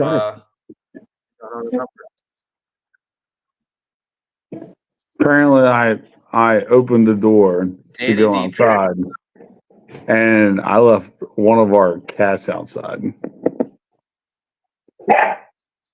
Uh-oh. That's not good. I hate We'll cats. get you out of here then. We got a couple more No, questions. you're good. No, keep me here, so I don't have to go look for it. Keep me here, so I don't have to go look for it. All right. Brady Baldwin says, Danny, what's your favorite beer? You certainly introduced me to a few in my time hanging with you. Where was that at? Brady Baldwin. He's Australian, so did you go to Australia? Oh, or did you have no, we didn't. I'm in trouble. I'm literally looking over here at the door. She's in here. That's not good. Fuck that cat. Anyway, they got some decent beers in Australia. I wasn't a big fan on beers down there. Honestly, it's been a few years. I almost was able to put something together for this year with the Newtons to come back down. I'm not gonna lie. I want to see a year of Premier being smooth and slick, and I'm not. Everybody knows. I'm old, man. I'm old and fat and rough and beat up, and she just ran that way. I just get tired of going to places that are rough, and Premier's been pretty rough, and I'd love to go back down to. I think it's called Crazy Horse. I spent a good time at Crazy Horse. I had a great time last time I was down there, other than the car I drove for. So almost put something together with Newtons. My brother's on vacation, and if something changes, maybe I'll be there this year. I doubt it, but I would say the chances in 2025 will be pretty good.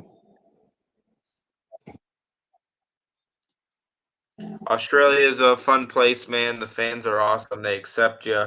Everybody likes to drink, have a good time. It's a good getaway. It's warm over there during the off season, and I haven't been in a while, but I'll definitely be back when Levi's a little older. We're gonna make a family trip. David, when was the last time you were there? 2012, I think. I was there with you. We both sucked.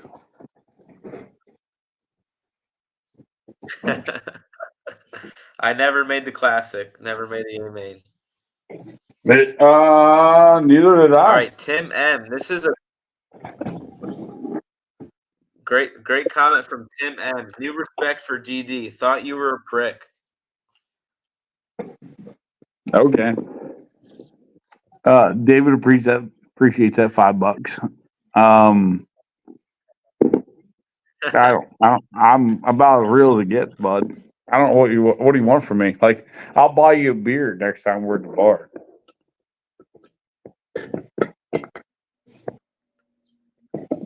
Yeah, that's the way it is. Bob Johnson, isn't it the Outlaws team business? I mean, they are selling the product you guys put on, and you guys can't sell to your sponsors how many are watching. I mean, I definitely understand your point of view, and I think that it's helpful for the teams to know how many people are watching to get sponsors. But it's not my business to run. I'm just a sprint car driver, and I try to win races and make money. But I think that there'll probably be information given to outlaw teams to try to get that, and maybe not all the information, but I'm sure they could get a close guesstimate. I think if you really wanted to go to them and ask for numbers, they would probably ask you to sign something that would keep it conclusive. But I feel like they're good enough people that they would give it to you to help your race team travel with that series.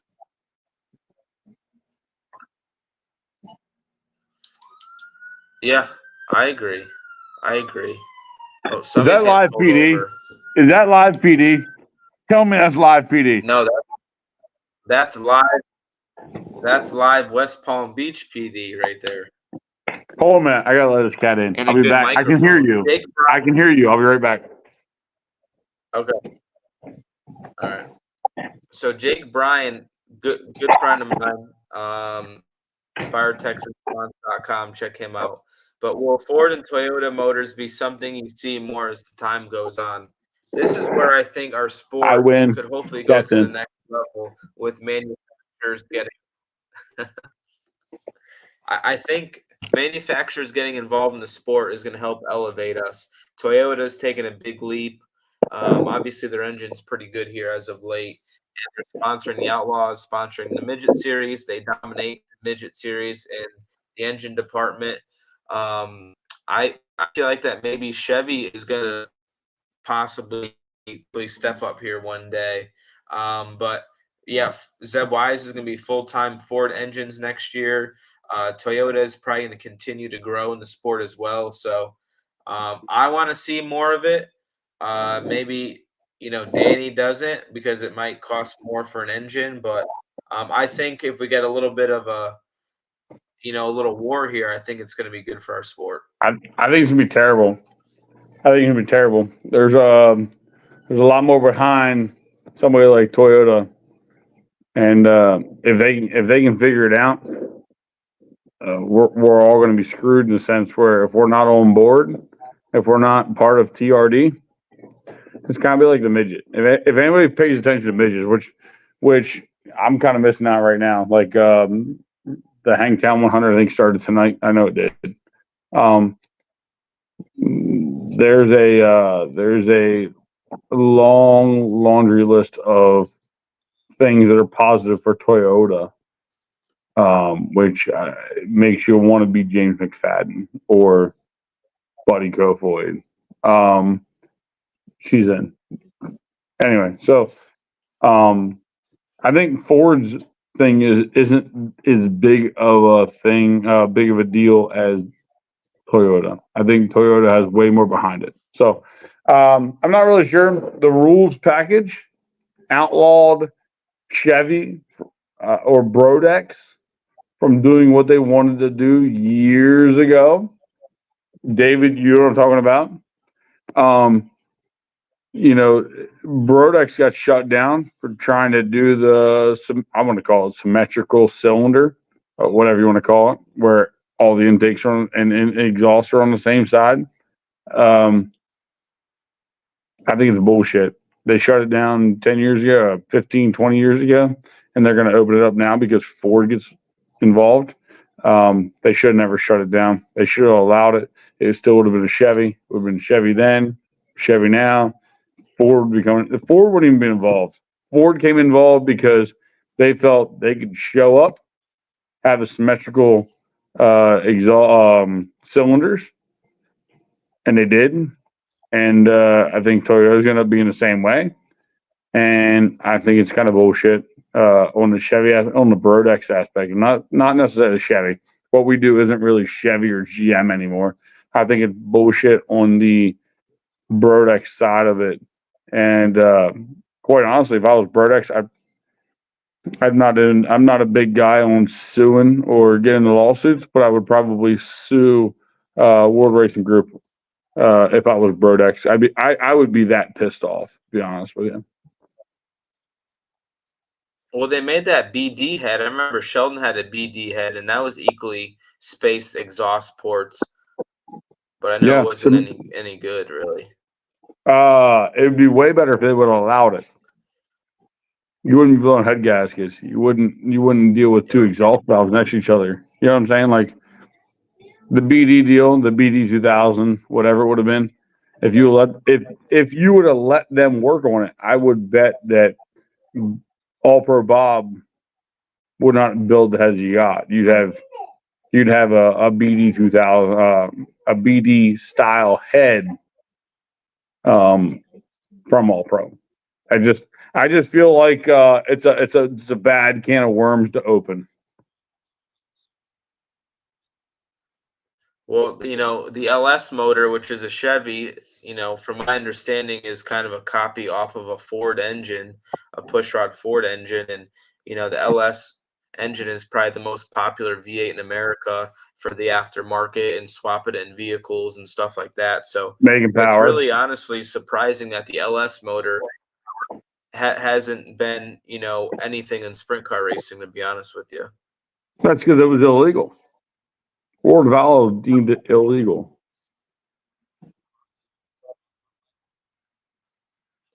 Interesting.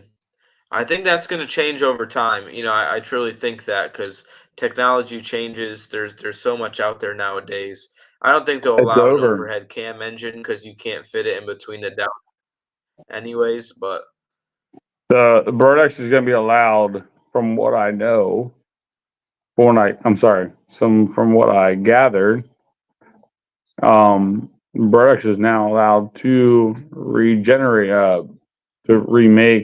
the BD style, which the BD style has been huge in drag racing. Be interesting to see. I'm a Bob Williams fan. I'm a big All Pro Bob fan. You'll probably never see me in anything other than All Pro heads, but it'll be interesting to see what Bird X shows up with. yeah, I didn't know that. Will be interesting to see for sure. Roman says, "Is it true Danny and Freddie will be exchanging Christmas gifts this year?" Am I supposed to answer? You don't have to. I think the calendar that came out this year was enough. Like I was like the best thing. Never mind. We're just gonna stop. Nope, no Christmas gifts. All right. Dutch says, David, you often say someday you want to start your own business. In what field? Um, I'm really passionate about street cars. I just talked about the LS engine. I grew up in a body shop. I love my Mustangs, my Vipers, Corvettes. I love all cars. I know just as much about that stuff than I do sprint car racing, and I feel like I want to be involved in it. I want to have a car collection. I want to have a speed shop for cars and do ceramic coating and PPF film and do exhaust and wheels and all that stuff. And I think there's a big demand for it down here in Florida. We'll see. I've met so many great people in the sport, Weld Racing Wheels and High Performance Lubricants and all these other companies. FK Roddens has Fragola as well Willwood. with all their fittings and fuel stuff.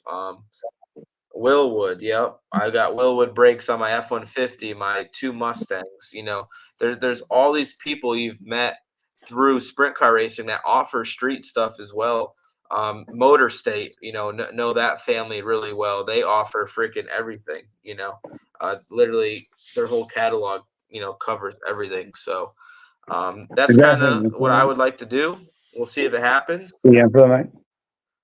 and we'll go from there. All right, so that's the last paid question. So we got to talk about it. Suitcase Jake Scrignoli, his background. I feel like his first opportunity when he was a young kid was to come work for me and Rob Hart at DDR Motorsports, the 89G back in the day. And I believe Rob Hart taught a lot to Jake on what he uses today, if it's in life, working on race cars, working on cars at Bruner Service Center, no matter what it is. But Jake's got a heart of gold. He loves sprint car racing. He probably has the biggest sideboard wing collection in the country for sprint cars, if I had to guess. If he wasn't helping Danny out, I don't know who did the work before. I know Danny does a lot of work, but what he would do without Jake. But Jake's a great guy. You can't miss him in the pits, but heart of gold. Everybody at Bruners is a great people as well, and they support me and have supported me. And yeah, I can only say good things about Jake. The one thing I can say about ever since Jake's hung out with Danny is he drinks way more. I know that. That's not because of me. I mean, like Jake's got a heart of gold and a liver full of. Used to be captain. Now it's whatever you give him. But I mean, like Jake's the best. You know what I mean? Like it doesn't get any better. You know, I honestly feel like if it wasn't he was helping Aaron, I feel like if it wasn't for me coming along and kind of upping the ante in a sense, I don't know. Like I feel like Jake would have missed out. Like he'd have missed out in general, or he didn't miss out on Bruners. You know, so Jake's awesome. He was great for you. I mean, Rob Hart, man, Rob Hart, guy's fucking awesome. But we won't go. We won't get into that. We won't get into that. We won't get into that. He's got to be good at. He's got to be good at putting cars together. Got to be good at putting cars together. Anyway, but I seen Rob about a month ago, and I love Rob. Rob's awesome. If I needed somebody, I'd call Rob. He'd give you good input. And Jake wouldn't trade him for the world. Not as a person, a best friend, crew chief, car chief, man chief, me chief, whatever you want to call that guy. It don't get no better than that. If you need something, he's there for you, no matter what it is. You know, no matter how much you talk to him, you call him, he's there for you. I'm sure the long days at Bruner's, what he does for you, towing the t-shirt trailer, no matter what, right? He's there helping you out, and he's definitely, a really good person to have in your corner, that's for sure. Hey, David, we're going to find out who's really listening right now.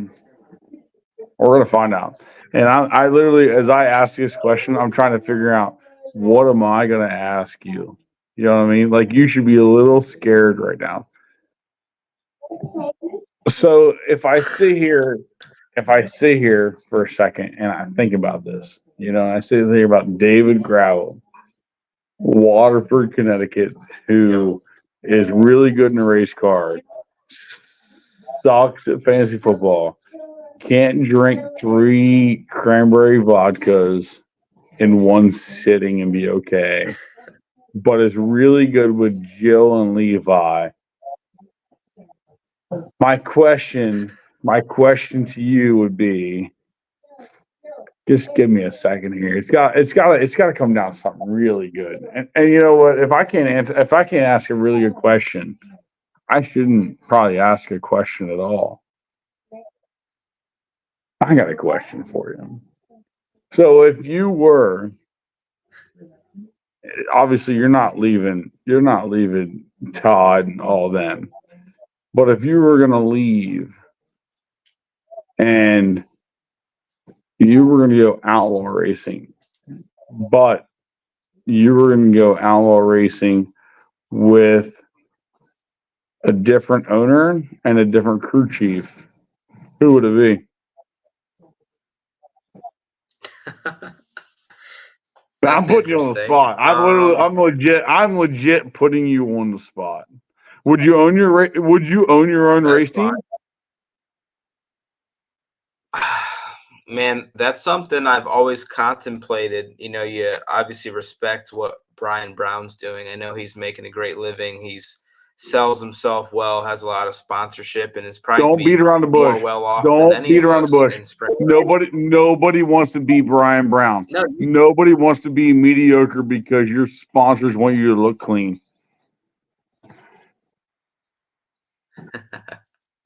Well, I would say I would like to be my own boss if it worked out. Obviously, financially, it's a huge overtaking. That would be really cool, but it comes with a lot more responsibility.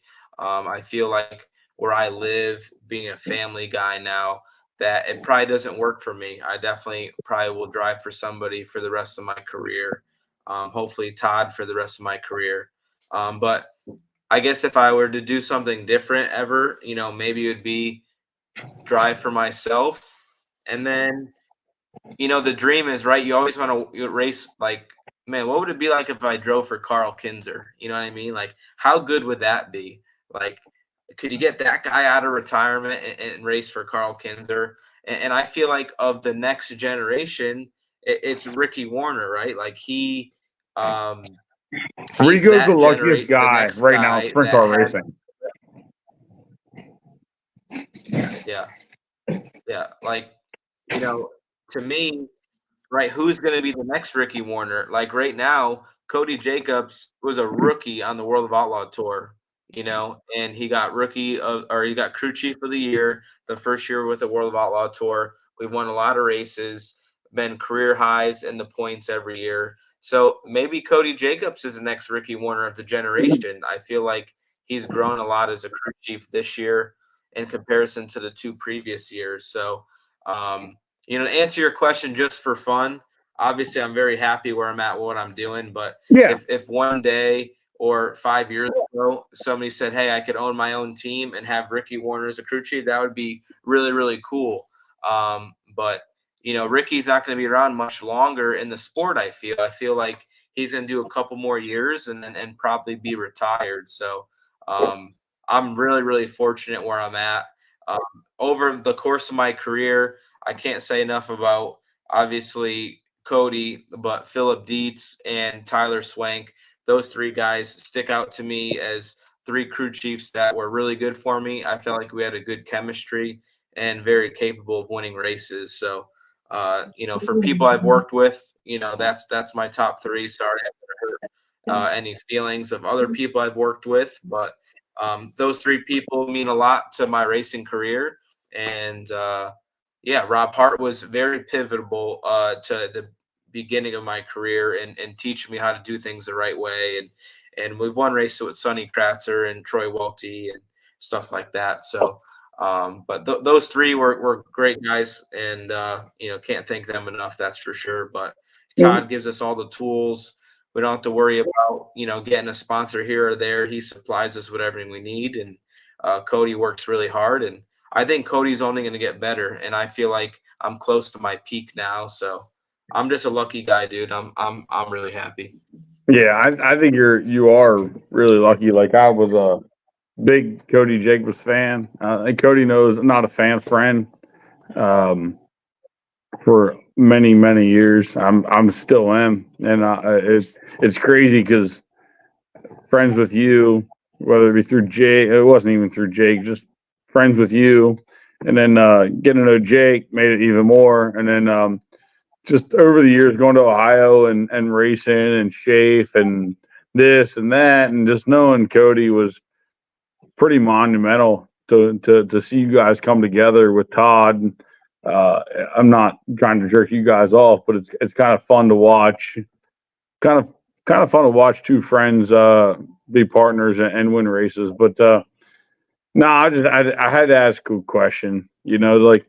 Like you're in Florida, and I'm in PA, and my dream is to be in Florida someday. And I'm a little jealous of where you're at, because my favorite place is Fort Lauderdale, not far from you, and hopefully someday I'm down there with you. But we'll see. You'll be down here, that's for sure. You and me want to race, but don't want to race in our 50s. I know that for sure. So we'll definitely have plenty of time to go to the casino. And I'll have my 3 cranberry vodkas, and you'll have your 27 beers and 5 shots of tequila. I won't have the money to go to the casino, so we'll just sit on the beach and drink Coronas and cranberry vodka. Actually, just do cranberry vodkas. I don't need Coronas, so we'll just get a bottle of Tito's and a bottle of cranberry, and we'll just call it a day. You know what I mean? Like, we don't need to go to the casino, and we'll go get steak or seafood. Like, I'm jealous, man. You live a life down there, but I'm sure a lot of people want to know what you do in the off season other than these podcasts. What do you do on the weekends?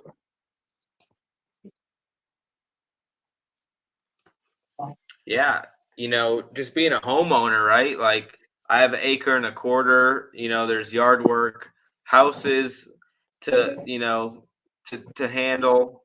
Stuff gets piled up throughout the course of the season. I have multiple cars down here, so I work on my cars, try to enjoy my cars a little bit. Go out to dinner, cook a lot of food with Jill, hang out by the pool, and just be a family man.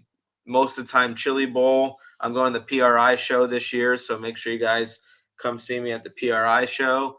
But yeah, that's about it. Hey, We'll David. go to Connecticut after Christmas. David, give me a Chili Bowl ride in 2025. I will wheel the best of them. That's what you got to do, right? All right, you're gonna be plugged in on the bottom. You're gonna be like Robert Bell, plug in the bottom at Chili Bowl.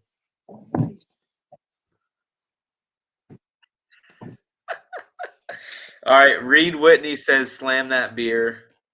And Austin Cox, hit me up when you are looking to get into PPF. I work for Spec and would be happy to help you get started. Austin Cox, send me a DM on Facebook, Twitter, or Instagram, or send me an email at degmidget@gmail.com. Midget? And Did you say PPF midget? is like the clear bra. Yes.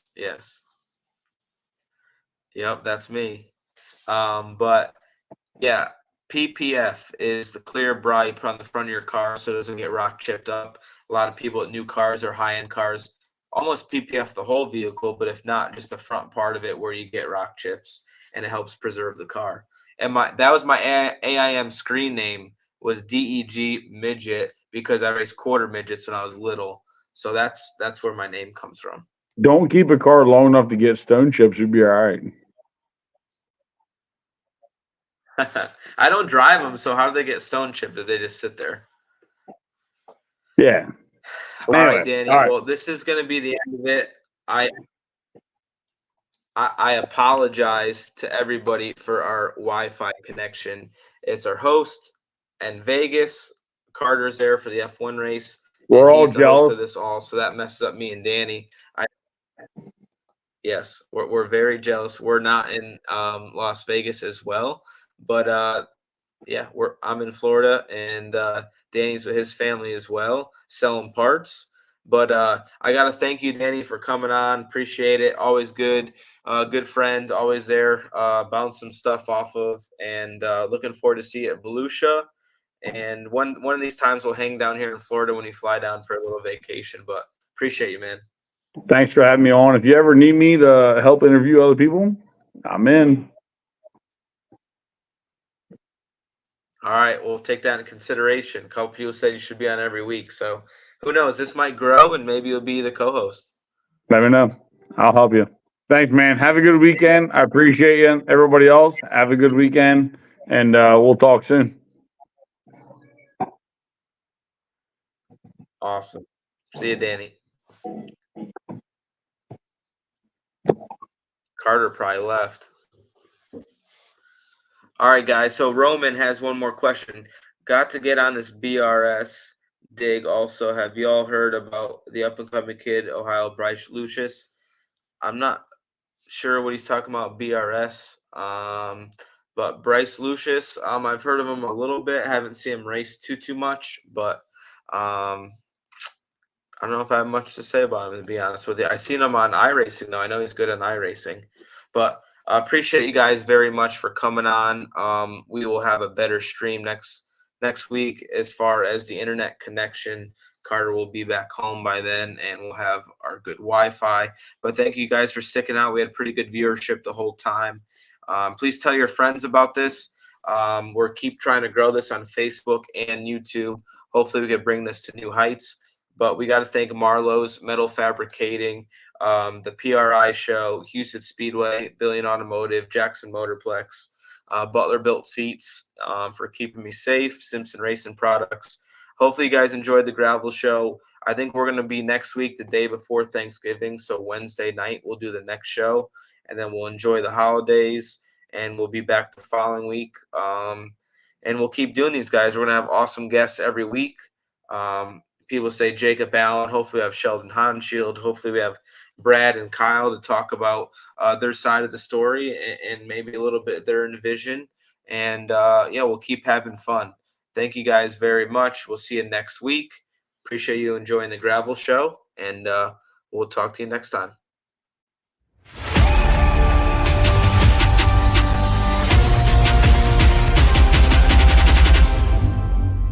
Dude, it's so bad. We don't want to look like to your crew chief here. Yeah, we don't want to look like we're soft. Yes, is it you or the car? Oh, yeah.